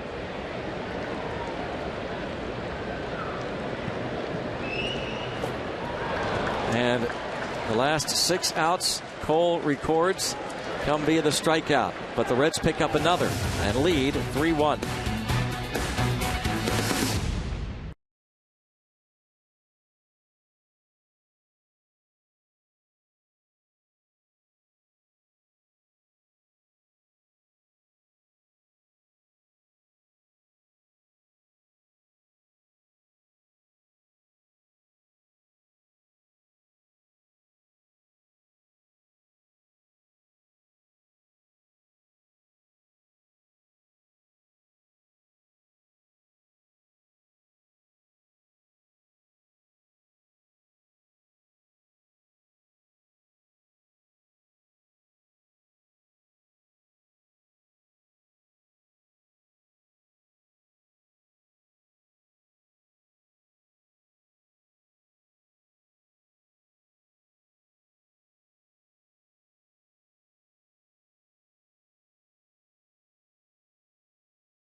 Baseball on Root Sports is brought to you by Allegheny Health Network.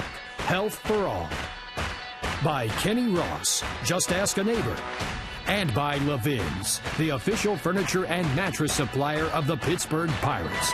For the best quality, service, and value, shop Levin's. Let's go Bucks! 3-1 Reds. On to the 6th inning. Garrett Cole. A kick of the water bucket there. Got Jung Ho a little bit. And here, take a towel, wipe that off.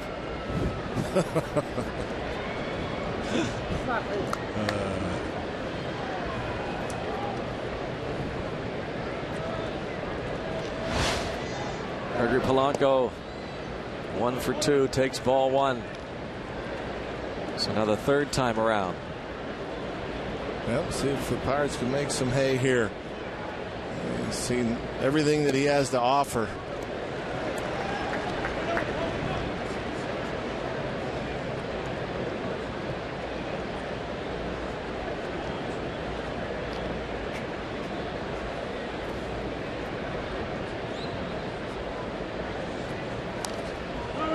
Helping him. That's the one thing you don't want to do. I mean, Glycius, you can tell, has good stuff. He has good movement on the fastball, good sharp slider, changeup that runs away from the lefty, but he's not throwing it consistently in the strike zone. 1-2 count here on Gregory Polanco, has not thrown a strike.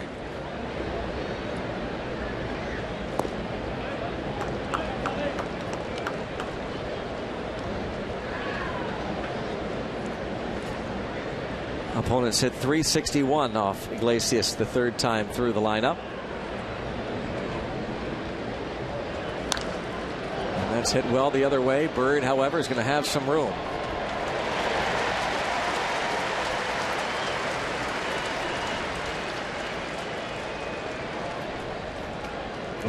First out in the sixth.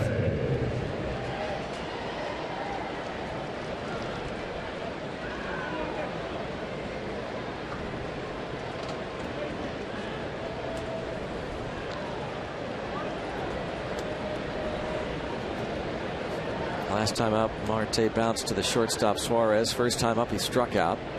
5 Ks for Iglesias.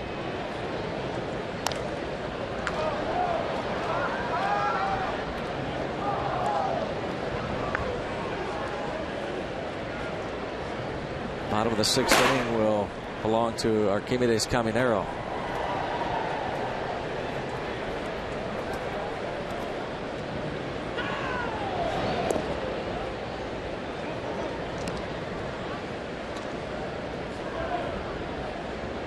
Tenth appearance, 8th start of the year for Raisel Iglesias.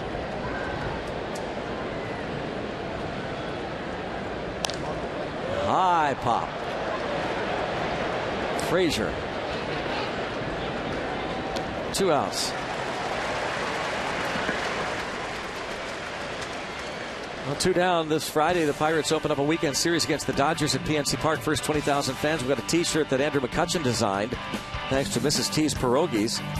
We invite you to join the Barrel Automotive Block Party on Federal Street before the game and enjoy live music, food, beverages, games, and make sure that you stop by that Line and Kugel bar. For tickets, go to pirates.com/free shirt Friday.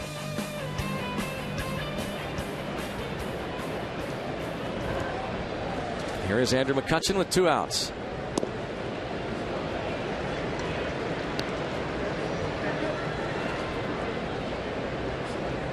Pirates with just 2 hits.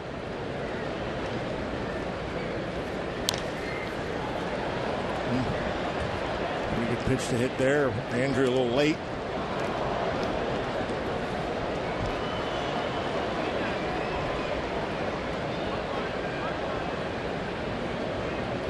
Iglesias, his last start in St. Louis. 6 innings, 4 runs on 6 hits. Didn't walk a batter, struck out 7. McCutcheon fouls that one off.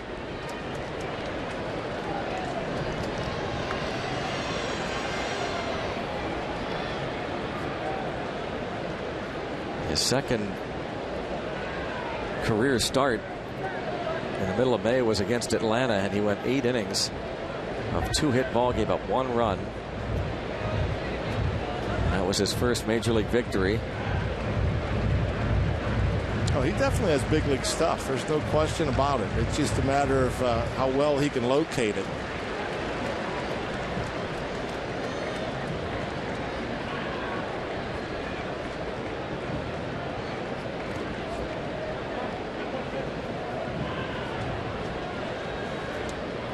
And he's been real tough on righties coming in.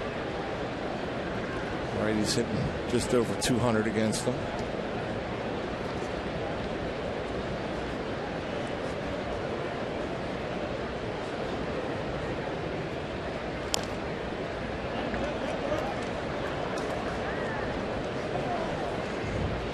There are the splits.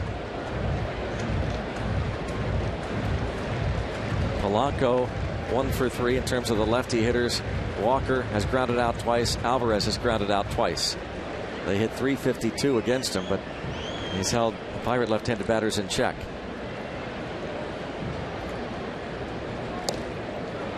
And he does a little skip. Thought that was strike 3.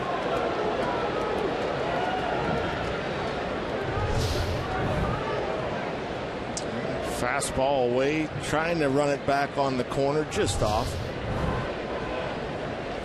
Actually wasn't that close, but there's been a few of them tonight.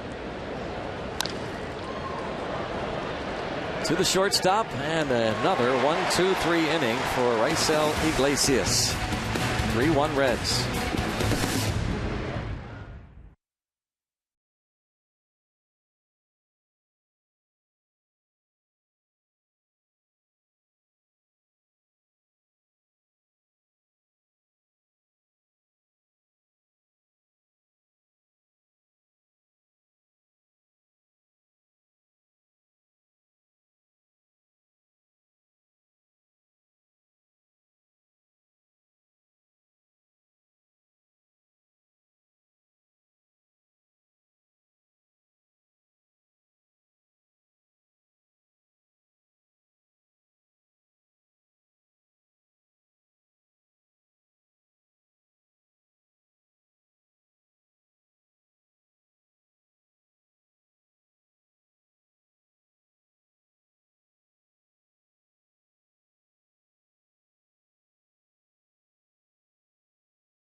Calipari, and of course a Boone Township native who just a couple of days ago visited Steelers camp in Latrobe throughout the ceremonial first pitch and said hello to Clint Hurdle.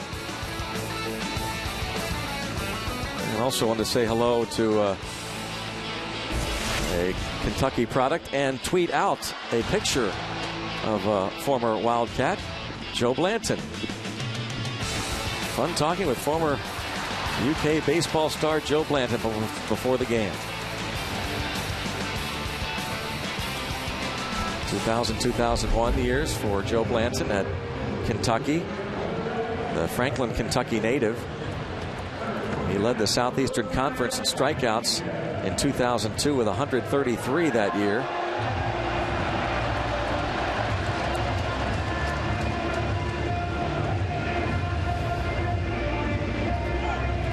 Here's Archimedes Caminero.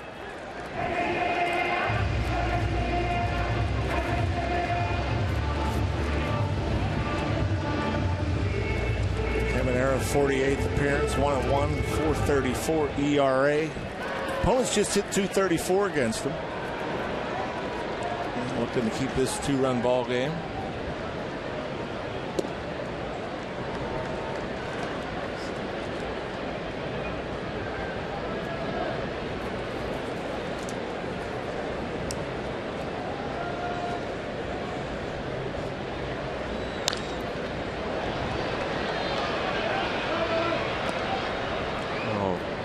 Garrett Cole will not win number 15 tonight. Could lose his fifth. Pena hit what should have been a double play ball to Pedro Alvarez. Hit off of Alvarez's glove. The official score ruled it a hit. It didn't matter in the earned runs department. Still would have been earned because the next batter, Suarez, doubled. McCutchen for the out.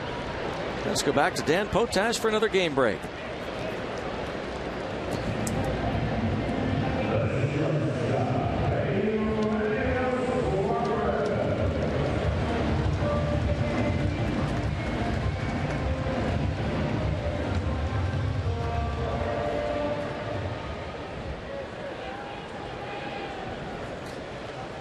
All right, that's exciting stuff.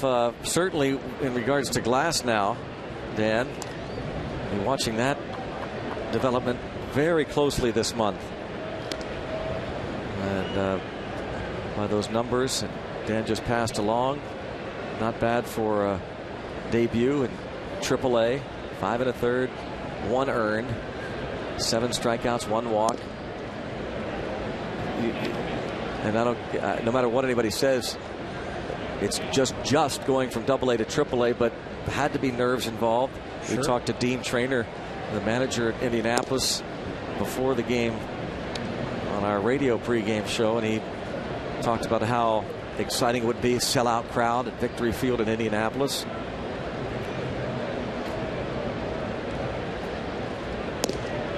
Two and two on Suarez.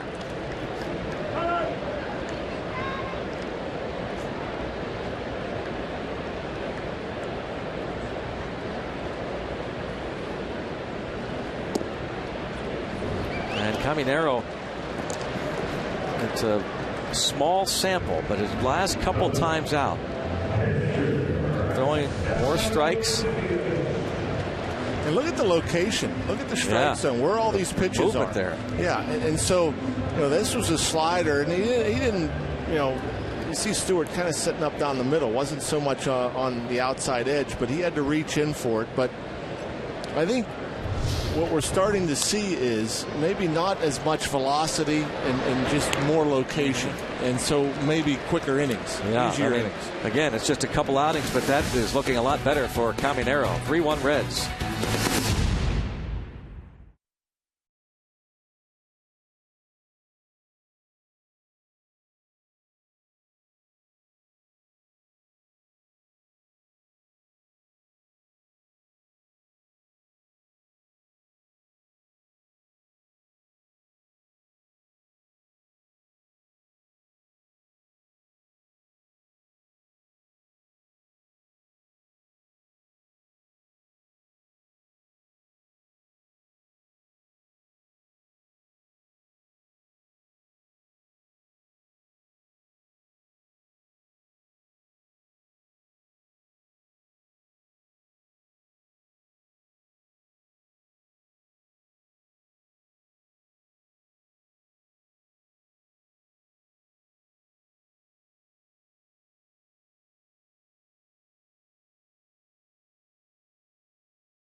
Sean Rodriguez, ever since that ball went through Pedro Alvarez's glove, has been doing some intense work. It looks like he might be finished about now.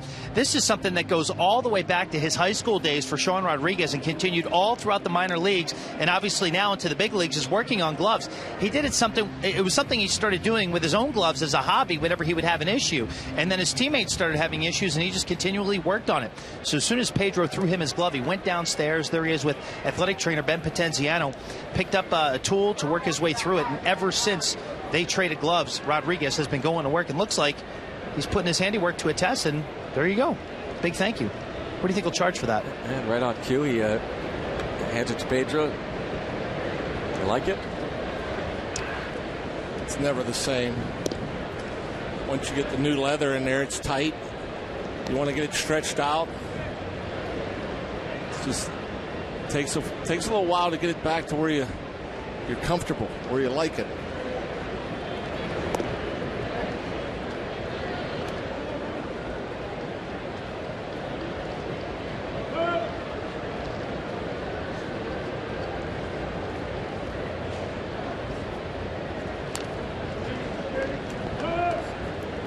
Two and one.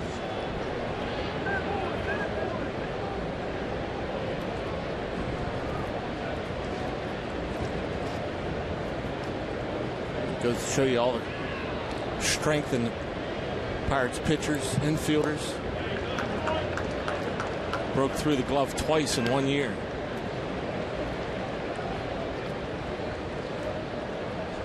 Yeah. Good arms. Yes. 3-1 on Ramirez. Get on for Jung Ho Kang. 2 for 11 in the series.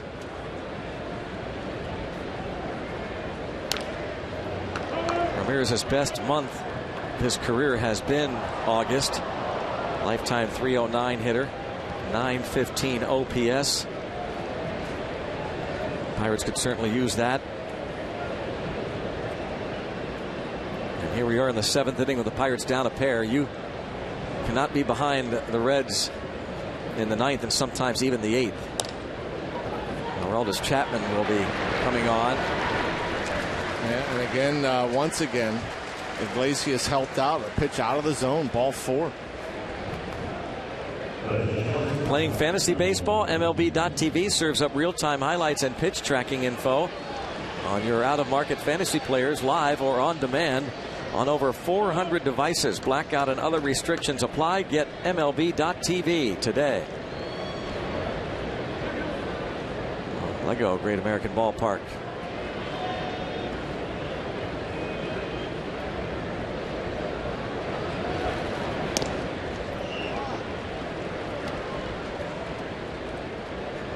Kang has hit a drive to the warning track and homered.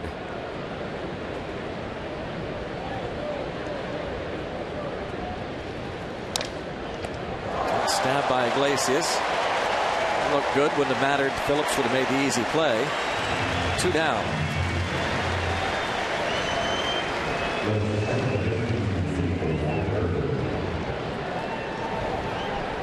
Joe Blanton going to be coming on.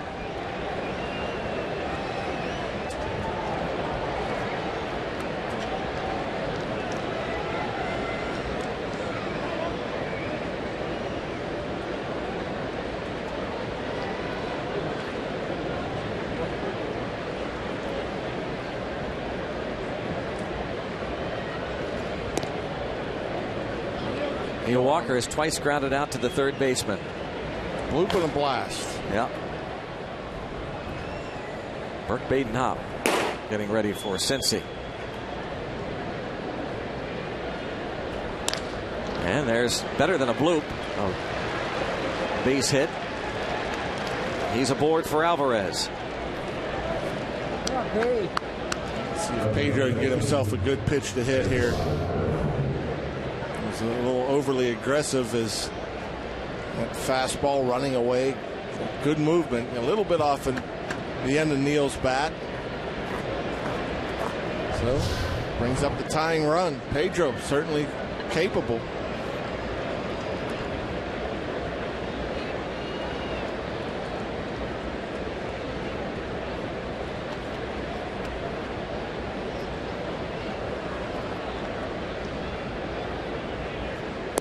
Iglesias has now given up 5 home runs in 10 big league appearances, covering 48 innings.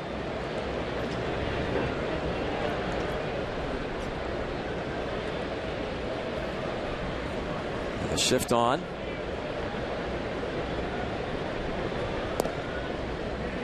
Two and 0.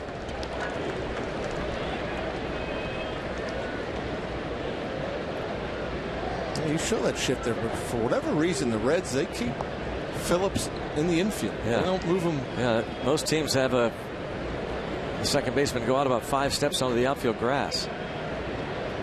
What do you think that is? I wonder if it's Phillips. Maybe he doesn't want to be out in the grass. Maybe. I mean, yeah. I don't know. But yeah, typically would see the second baseman about 25 feet deeper.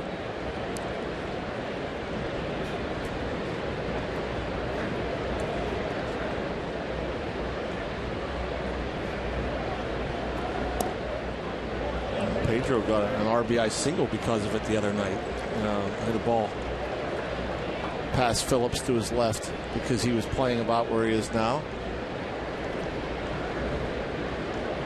Iglesias being very careful with Pedro. Again, nothing in the strike zone. Does he challenge here 3-1? My guess is he looks for a chase. First and second. And now Chris Stewart looks toward the dugout. Do they want to bring somebody out? It's a pinch hit. They will. It's going to be Travis Ishikawa to pinch hit for Stewart.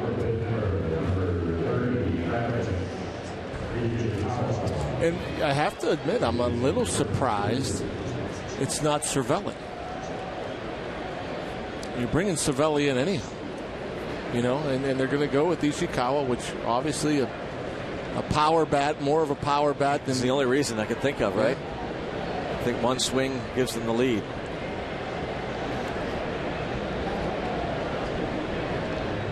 Jeff Pico, the pitching coach, out to talk with Iglesias.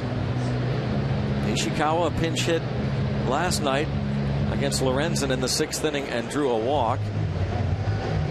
He got a couple of at-bats on Thursday, was 0 for 2. And you talked about the splits as well, John, earlier. What lefties as opposed to righties do against Iglesias. Yeah, it's a big difference, obviously.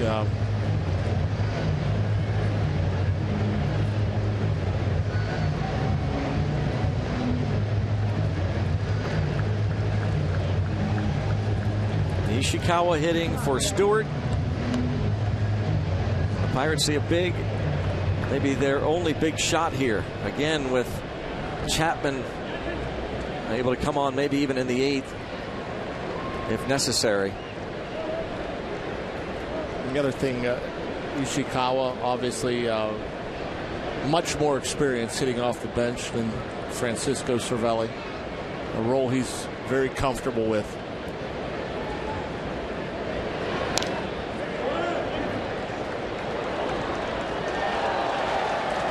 On Ishikawa.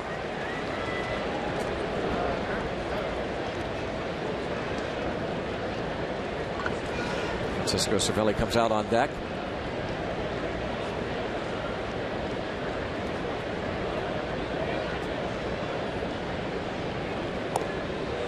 One ball, one strike.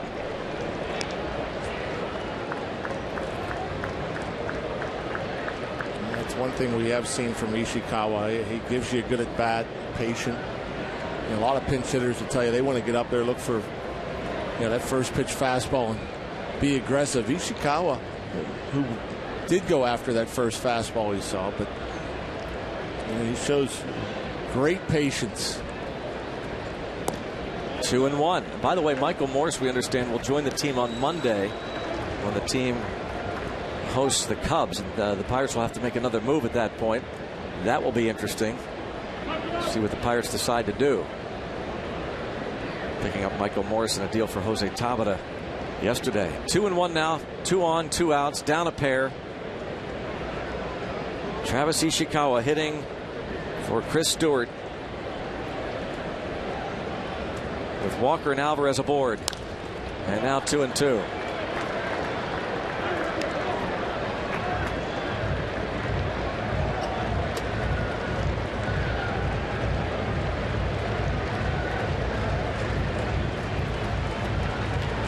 Baden Happ. Would assume we would see him if Ishikawa is able to reach.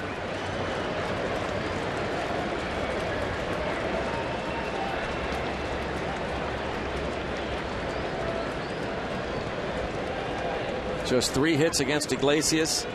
The walk to Alvarez, just the second he's allowed. Pirates scored the run in the 4th on a Jung Ho Kang homer. And now it is 3-2, and Iglesias thought he might have had that one. Everything's been away, so when pitchers throw you away 4 straight pitches, and then they come in, it looks like it's a million miles an hour.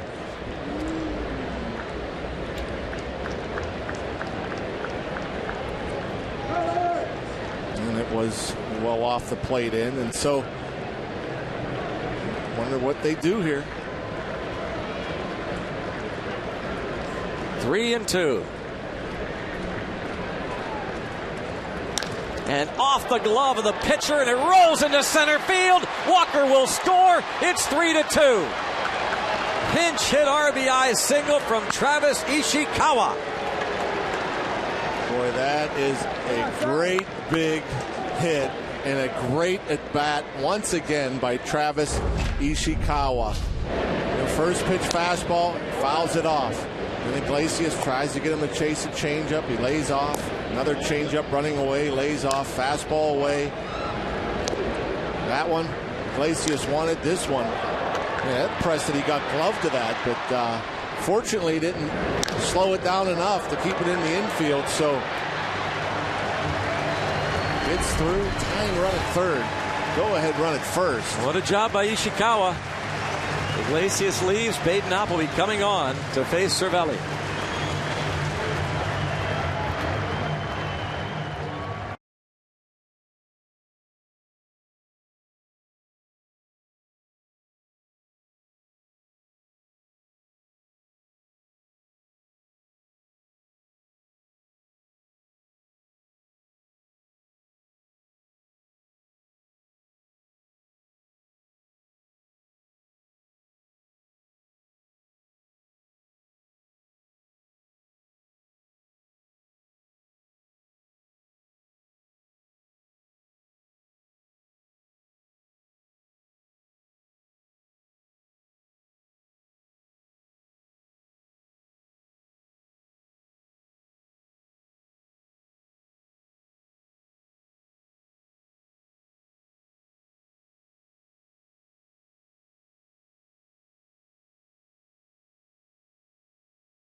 Pittsburgh Pirates and may not be reproduced or retransmitted in any form. And the accounts and descriptions of this game may not be disseminated without the express written consent of the Pittsburgh Pirates. Battling Buccos have runners at first and third with 2 outs. This all started with 2 outs after 2 comebackers to Iglesias. Ramos Ramirez, Jung Ho Kang, then Neil Walker, the single to right. Pedro Alvarez drew the walk. Travis Ishikawa, the pinch hit RBI single. And now the veteran Burke Badenhop, who pitched a 1-2-3 8th inning last night and did face Francisco Cervelli. He got Cervelli to pop out. Sinker slider guy, 1 and 2 of 424 earned run average. A couple of homers allowed. Not many strikeouts. Cervelli 0 for 2 as a pinch hitter this season.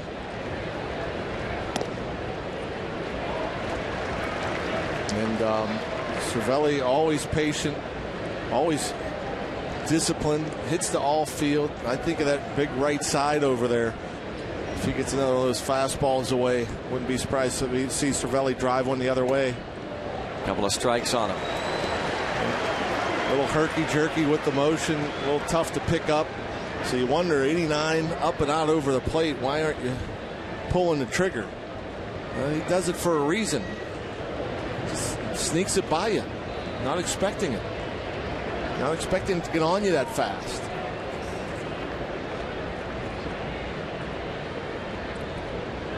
.40 innings for Badenhop, 40 and a third. He has struck out only 17.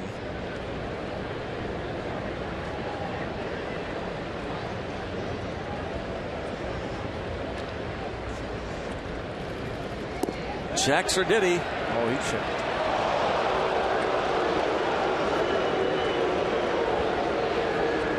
One and two.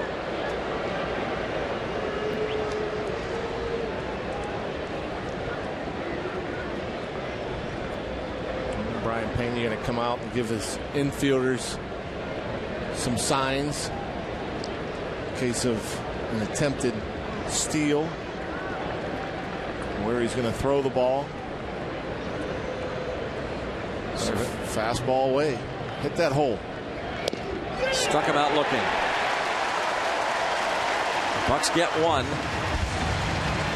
Head to the bottom of the 7th.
it more and more this season. While Mark Melancon encourages young athletes to lead a healthy and active lifestyle, and much, much more inside Pirates baseball presented by Allegheny Health Network tonight after postgame on Root Sports. Pirates down by a run going to the bottom of the 7th inning. And Joe Blanton makes his Pirates debut. Well, we just saw him a little over a week ago. Pirates were in Kansas City. Yep. 2.89 ERA, 2-2 record. He started 4 games out of the bullpen 11 times. Last time out was Monday. He went 3 innings against the Indians. And Francisco Cervelli is the new catcher.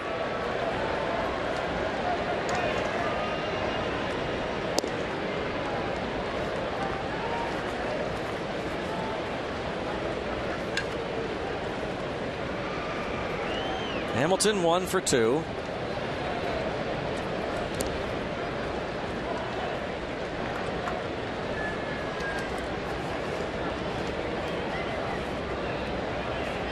Joe Blanton pretty much figured his baseball days were over. Wasn't around much at all last year. Hamilton hits a fly ball toward Polanco. And Blanton has retired the first batter he faces in a Bucco uni.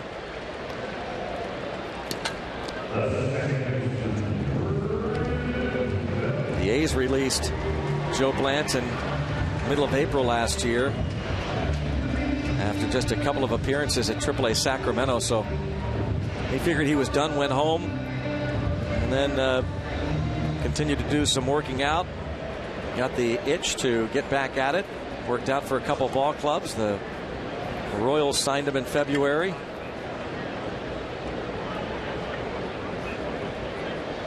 As John said, 3.89 ERA with Kansas City.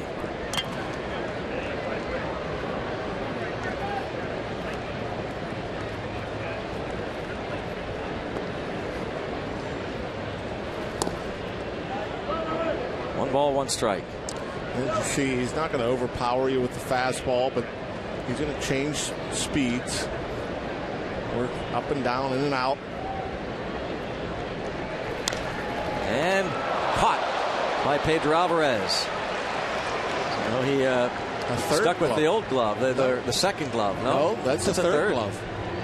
Wow, maybe that's his backup. How about that? Times his jump perfectly. Nice grab by the Pirates first baseman. Phillips reacts.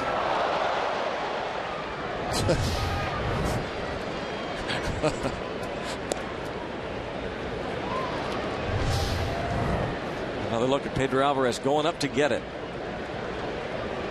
Excellent play. Oh, another ball off a mitt. Yeah. It's becoming an epidemic. So maybe you think that might be Pedro's backup there, huh? I don't know. That's weird. He had the black mitt that the ball went through. Then he went with the go-go mitt that was black with the gold laces.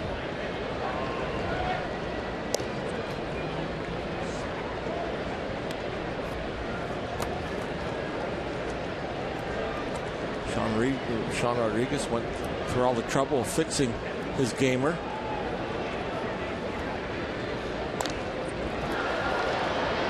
Out of play. Votto is 0 for 3. Was facing Garrett Cole those first 3 at bats and struck out his last 2 times up. Cole went 5 innings, 3 runs, 2 earned, a walk, and 8 strikeouts.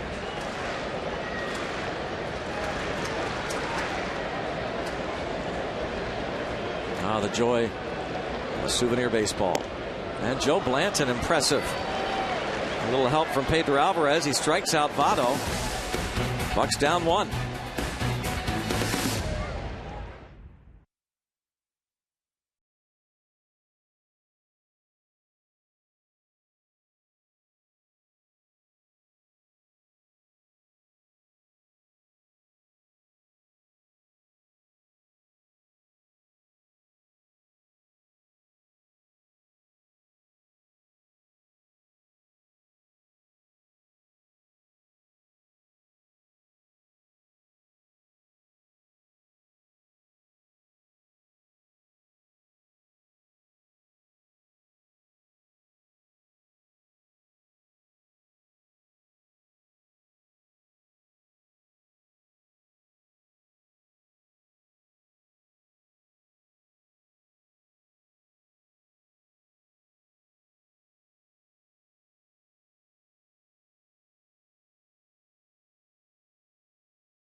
Photo of the game brought to you by T-Mobile. And there's an Andrew McCutchen fan. And holding up his child there. Is that Altoona? No, they have green seats. And here in Cincinnati, it's 3-2. Favor the Reds. Got to get your work done right now. And the top of the Pirates batting order, Gregory Polanco, Starling Marte, Andrew McCutchen against J.J. Hoover, who's been really good this season. Yes, he has. That ERA at 1.99, 47 appearances, a perfect 5-0 record. Not a whole lot of strikeouts, but an impressive opponent batting average.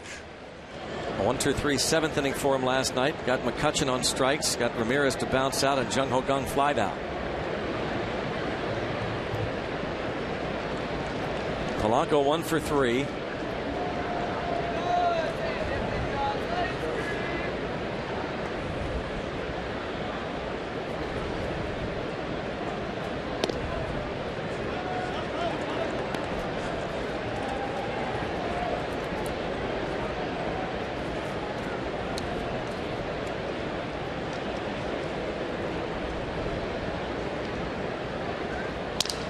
Broken bat. Ball going to drop in for a base hit. Gregory Polanco aboard. There's a start.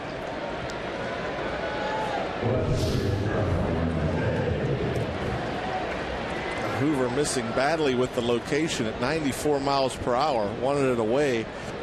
Comes in. Polanco below the label. Loses a bat but collects another hit.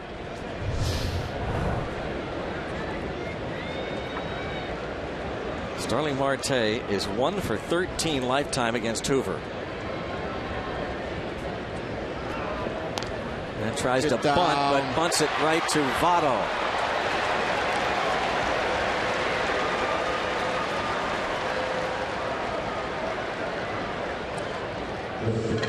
Now you understand the reasoning. Now you have McCutchen, Ramirez, a couple guys behind you that like to hit with runners in scoring position. I'm not sure about the push bunt with a right-hander on base, or with a right-hander on the mound, though.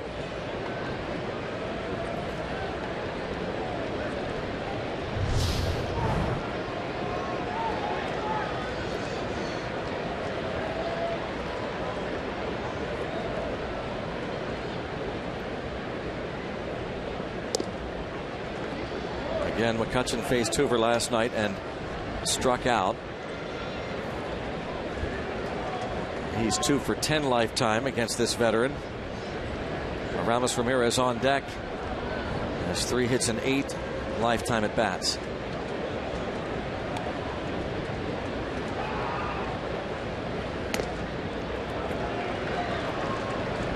Now what are you going to do? Andrew McCutchen loves hitting here. Hoover's given up just 2 homers in 46 innings. In the count 2-0, do you challenge with a fastball or try to throw a breaking ball in for a strike?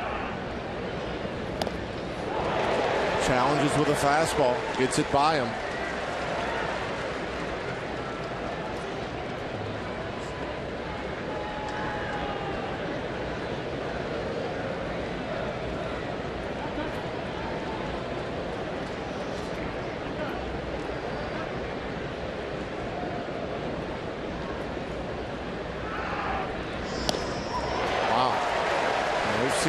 McCutchen hit that pitch a long way before. 2-2. Right above the belt, outer half.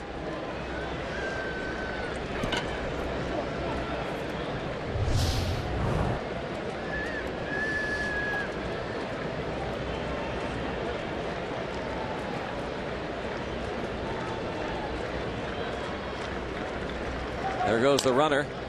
Polanco had a big jump and fouled out of play. Hoover up to 96. I didn't think he had that in him. Averages just over 93 miles per hour on the fastball.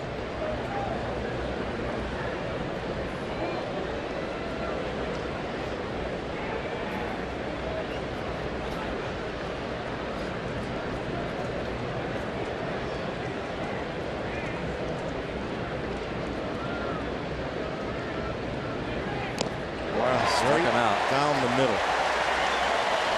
Came right at him. All fastballs. And the last one he misses with his location because, boy, he's lucky to get away with this one. Look at the location here. Wow.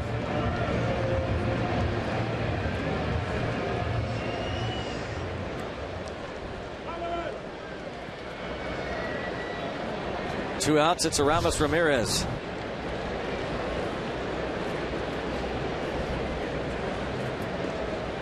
Brian Pena having a discussion with home plate umpire Rob Drake about something. Ramirez 0 for 3.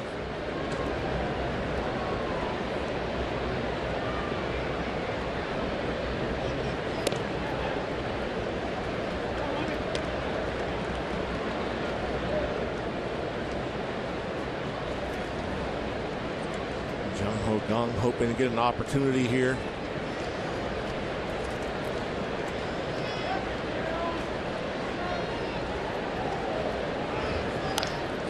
Popped up. Phillips. Final out of the top of the 8th inning. Leadoff hit by Polanco. The Marte bunted for an out, a strikeout, and a pop-up.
Final game of the road trip, and Kivas Sampson will make his first career start. Those are his AAA numbers at Louisville. Kivas Sampson, his first career start. Promoted this past Thursday. Made his big league debut the other night. Pitched a perfect 8th inning against the Pirates. Charlie Morton goes for the Bucks. As Joe Blanton faces Todd Frazier.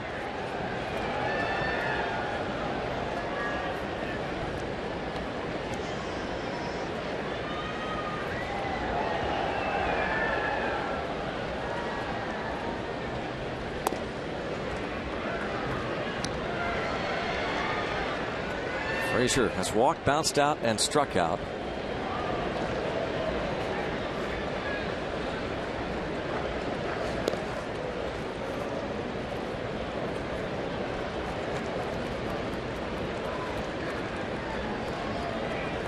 Frazier didn't seem to pick that one up very good. The fastball way up and out of the zone, offered at it. And Blanton hides the ball well.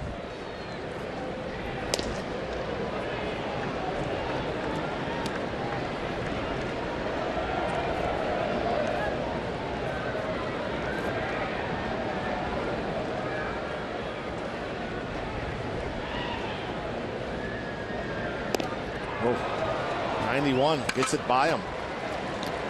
4 up, 4 down for Blanton to start his Bucko career. Really made it look easy. You see him go through his delivery. You don't pick the ball up until it gets just right out by his right ear. And then it just jumps on you. It's only a 91. Plus the movement. You see the good tail to it running in.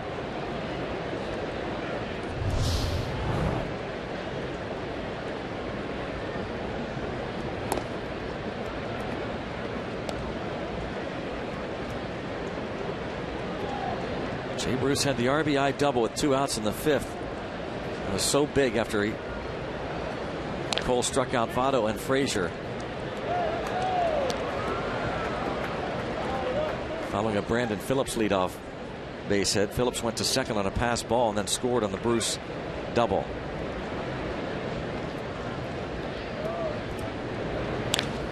And Bruce down the line and right.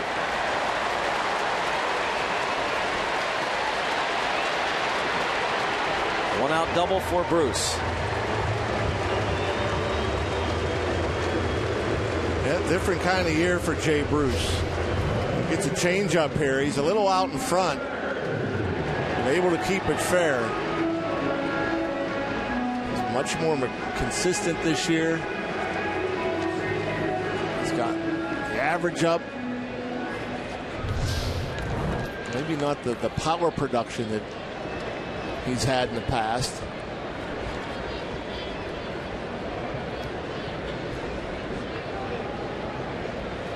Now Marlon Byrd. Oh, Byrd hit by the pitch.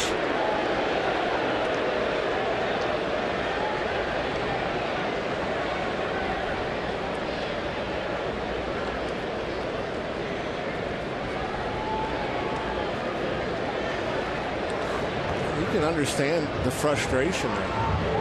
I mean, that pitch was nowhere close.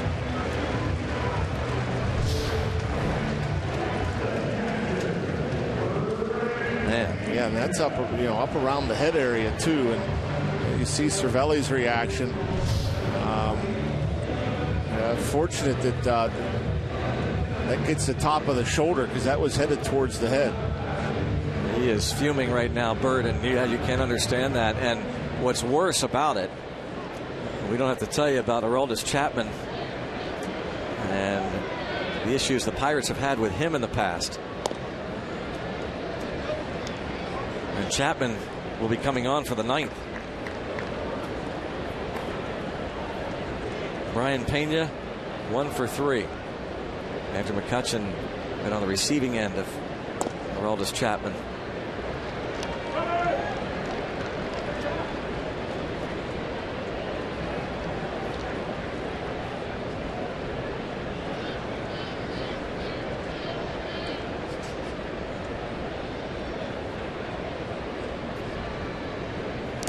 The first batter, by the way, that Blanton has hit this season. Talking about the Andrew McCutchen, Aroldis Chapman issue that was back in August, almost 3 years to the day coming up. Remember how unhappy McCutchen was? He went back to the dugout after that game ended.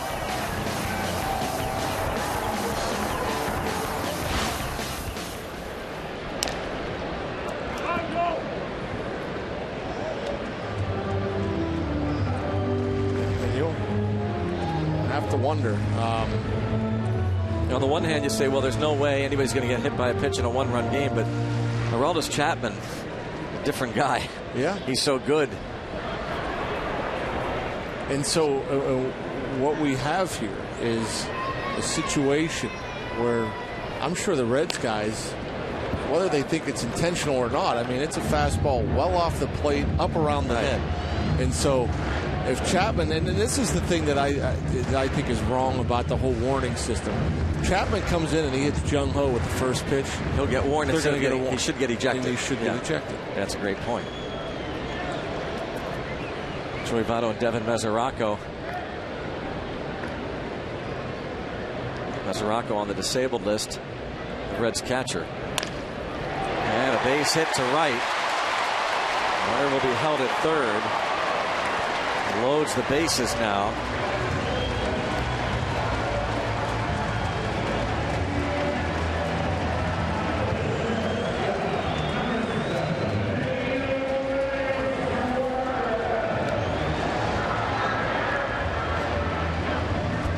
Now Blanton desperately needs a ground ball. Yep, going to find a way out of it, whether it be a ground ball or you get a strikeout here. Nothing going in the Pirates' pen.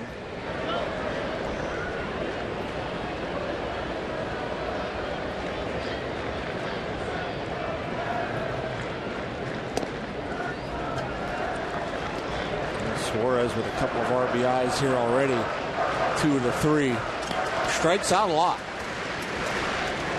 He has 40 strikeouts and 150 at bats. And now 2-0.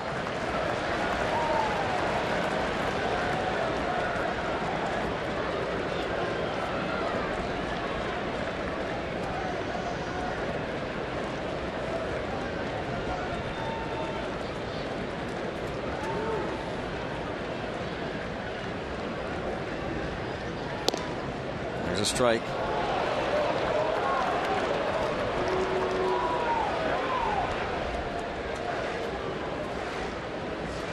They stay up there.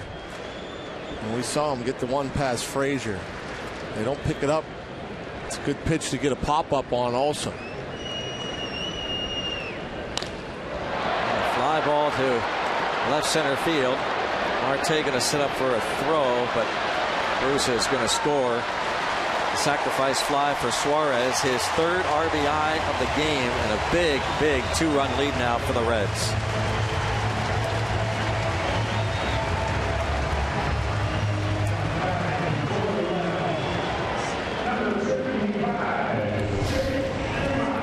He went up. I don't think he got it up as high. Yeah, that's pretty much belt high. Pretty close to the same pitch that he hit the sacrifice fly back in the 2nd inning against Garrett Cole. One inside, right around belt. Hitting about the same spot. A little further towards center. Andrew McCutchen made the catch. It's hit well towards center field, but McCutchen will have room and he'll make the catch.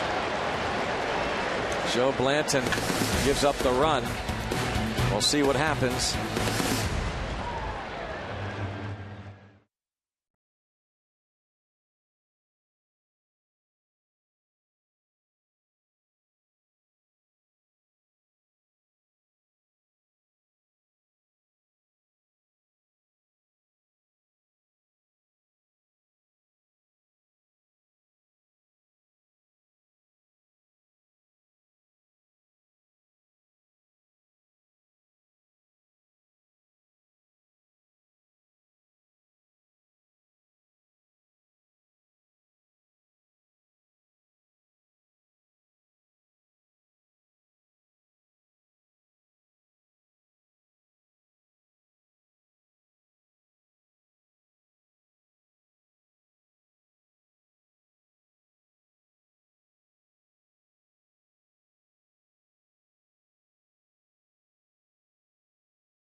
Here from Great American Ballpark, coverage starts at 12:30 with Pirates pregame, presented by WB Mason here on Root Sports.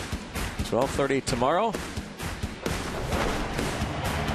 Aroldis Chapman, moments ago, entered in front of a sellout crowd, 6th sellout of the year here.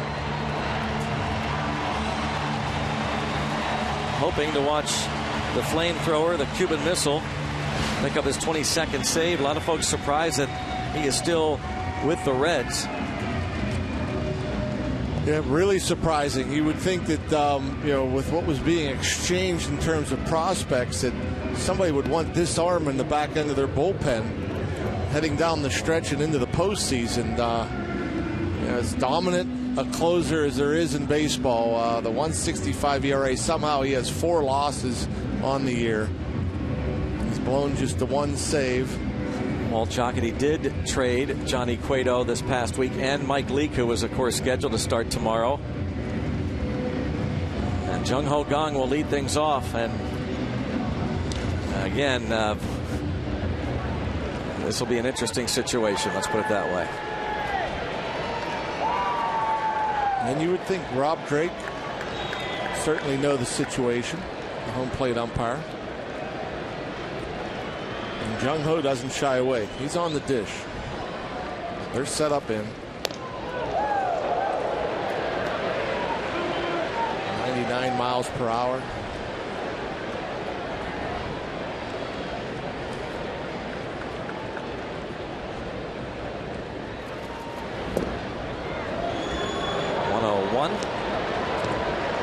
Some rumbling and grumbling with the fans here, almost as if they're expecting Chapman to hit Young. Young looked like he's expecting it himself. Well, there I'm just sure taking the ball all the way.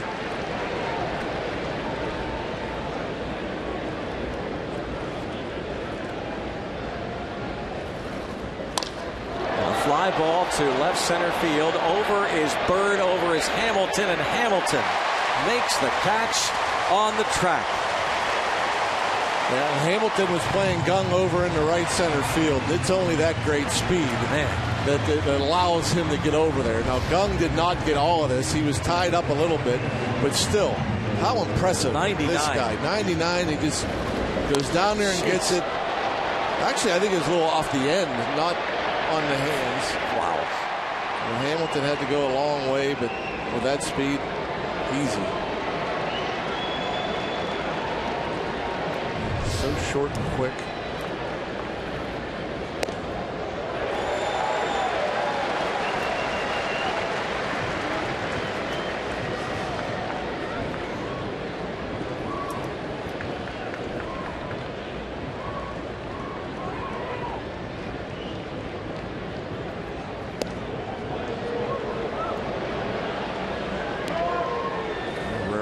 Ball from Chapman.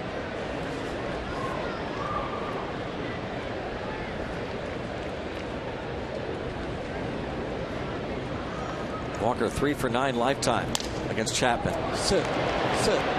How about that? 4 for 10 lifetime against Aroldis Chapman. Neil Walker. Broken bat single. And now Pedro Alvarez is going to hit. Just reminders, you enjoy a cold one to look forward to Miller time later in tonight's game. Brought to you by Miller Lite. Interesting decision here to have Alvarez face Chapman. 0 for 11 lifetime against him. With 7 strikeouts. The only other options would be Sean Rodriguez, who's on deck, or the switch hitting Pedro Florimon, or the left-handed hitting Jeff Decker. I think, Chapman, who comes right at him with a fastball, 101. Pena takes the foul ball off the mask.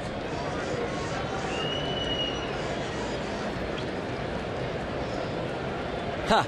Give me the ball. What are you waiting on? Making sure he's all right. Now you hope Chapman can leave a fastball up out over the plate. Not the slider. The slider's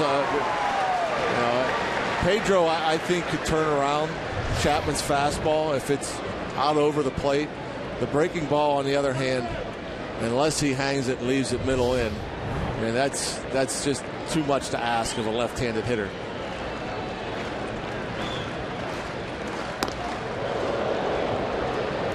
.102.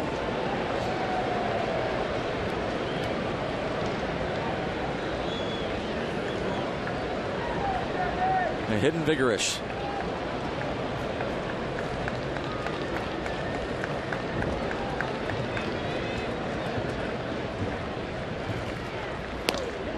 2-2. Another 102 to Pedro Alvarez. My guess is he's just trying to run it up there to get a chase. After getting ahead 0-2, Chapman's not wanting to put another ball into the strike zone. Try to get Pedro to chase. He does. It strikes him out. 2 away. That's just impossible for a left-handed hitter. I don't care who you are. A guy that throws that hard, throws a slider in that spot. I mean, the location's perfect. Start it pretty much down the middle, have it run off. There's nothing anybody can do about that. That's just a great pitch, an impossible pitch to do much with. Up to Sean Rodriguez.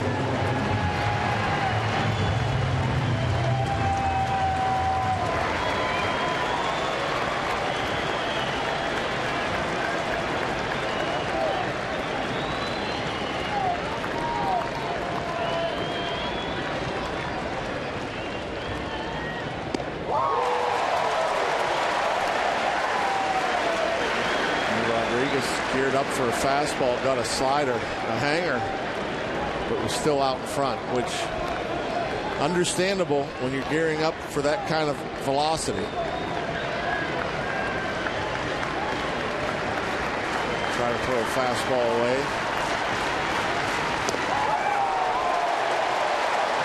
Oh, 2.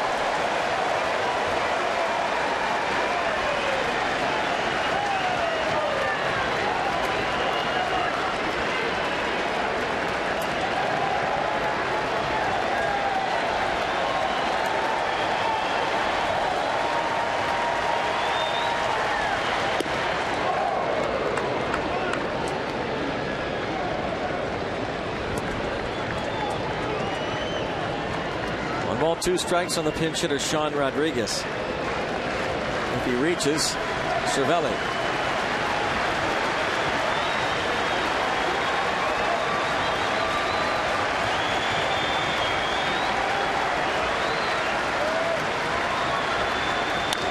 Toward right center field, and that's going to get down. Neil Walker will wind up at third. Not over just yet. Base hit for Sean Rodriguez. That's not easy. On the bench all night, fixing gloves. Yeah. Get one at bat. It's against Aroldis Chapman. Fall behind 0-2. And boy, covering that outside part of the plate, 102 miles per hour. I'm sorry, there's just not many human beings hitting 102 miles per hour.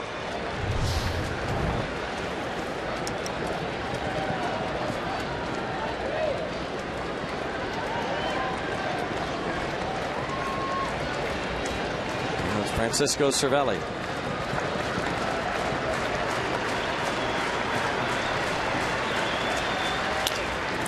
Broken bat pops up to shallow center field. That drops in. Oh no. Rodriguez heading to third base. Oh brother, he is safe. He gets up and he will hold on there. If that ball goes 5 feet further, it's a tie game. Instead, it's a 1-run game. And the Pirates have runners at second and third. And it's Gregory Polanco's turn. Wow. Jam shot, 100 miles per hour. And a very risky move by Sean Rodriguez. You know, if Frazier comes up with it, he's out. Game's over.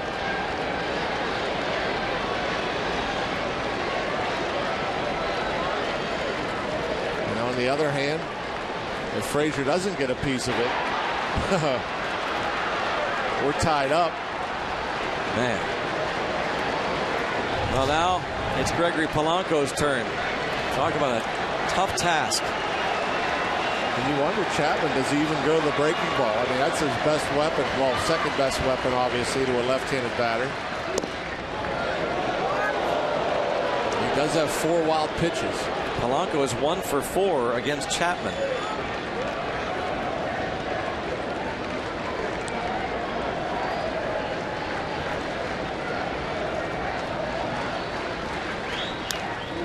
that's a good rip.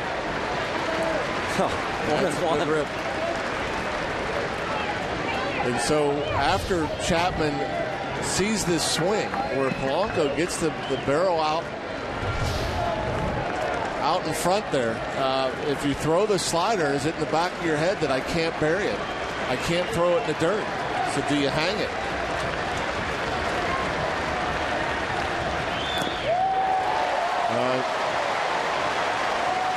Perfect. Again, as a left-handed batter, not a lot you could do.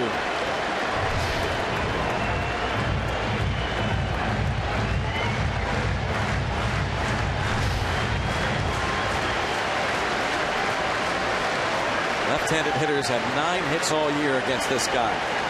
50 at bats.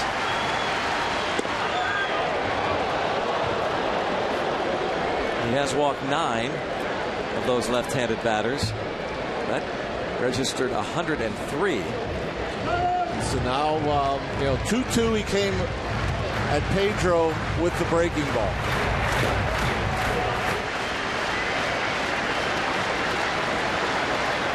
I would assume that Polanco is going to see the same thing. Wow. Well, he doesn't want to face Marte. That's the thing. Wouldn't think. So that has to be coming into play here when it comes to that breaking ball. I'll tell you what, everyone he's thrown where he wanted to. Yeah. That's the thing. And so, Polanco, you're sitting dead red fastball. You got to gear sell up out for that. You have to sell out for it. If he has, it's just a matter of whether this is it, fastball or slider. Back to the fastball. Right back at it. And up top of the so you zone. Still do the same thing here. Have to. Yeah. Because again, Chapman, it seems like, is putting more on it. And if you end up squeezing that slider and pounding it into the dirt, you're risking that wild pitch. And that's why I'm thinking Chapman almost has to stay with the fastball. Wow. They are loaded for Starling Marte. Hold everything. Stop the presses for the moment. Great at bat. What an at bat. The young Gregory Polanco against the toughest left-handed pitcher, reliever in baseball. And now Jeff Pico goes out to give Chapman a little bit of time out here. Marte is 3 for 9 lifetime against Chapman. Maybe a strategy session here.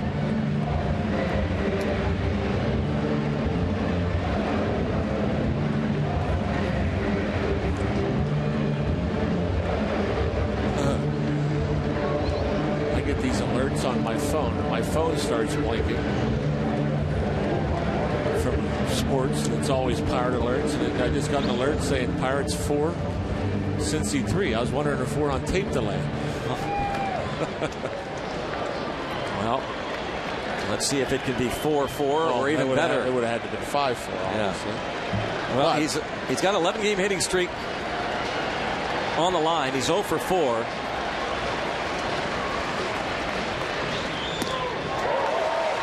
And the heater up and in. Good cut at 101.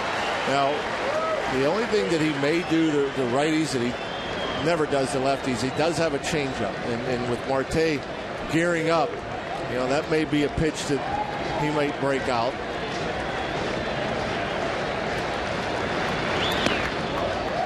One ball, one strike. Yeah, righties don't hit much better. 20 hits coming into this outing and 109 at bats.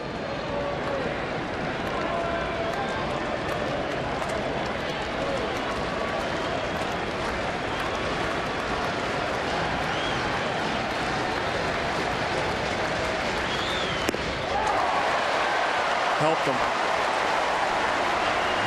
1-2. And that's maybe one of the conversations they just had about facing Marte. Hey, might not have to throw him a strike.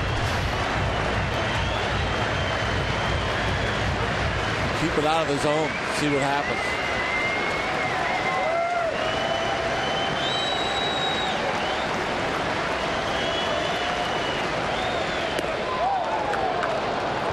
Boy, oh boy, 2-2. What regardless of the outcome of this one, how about these Buccos against Aroldis Chapman?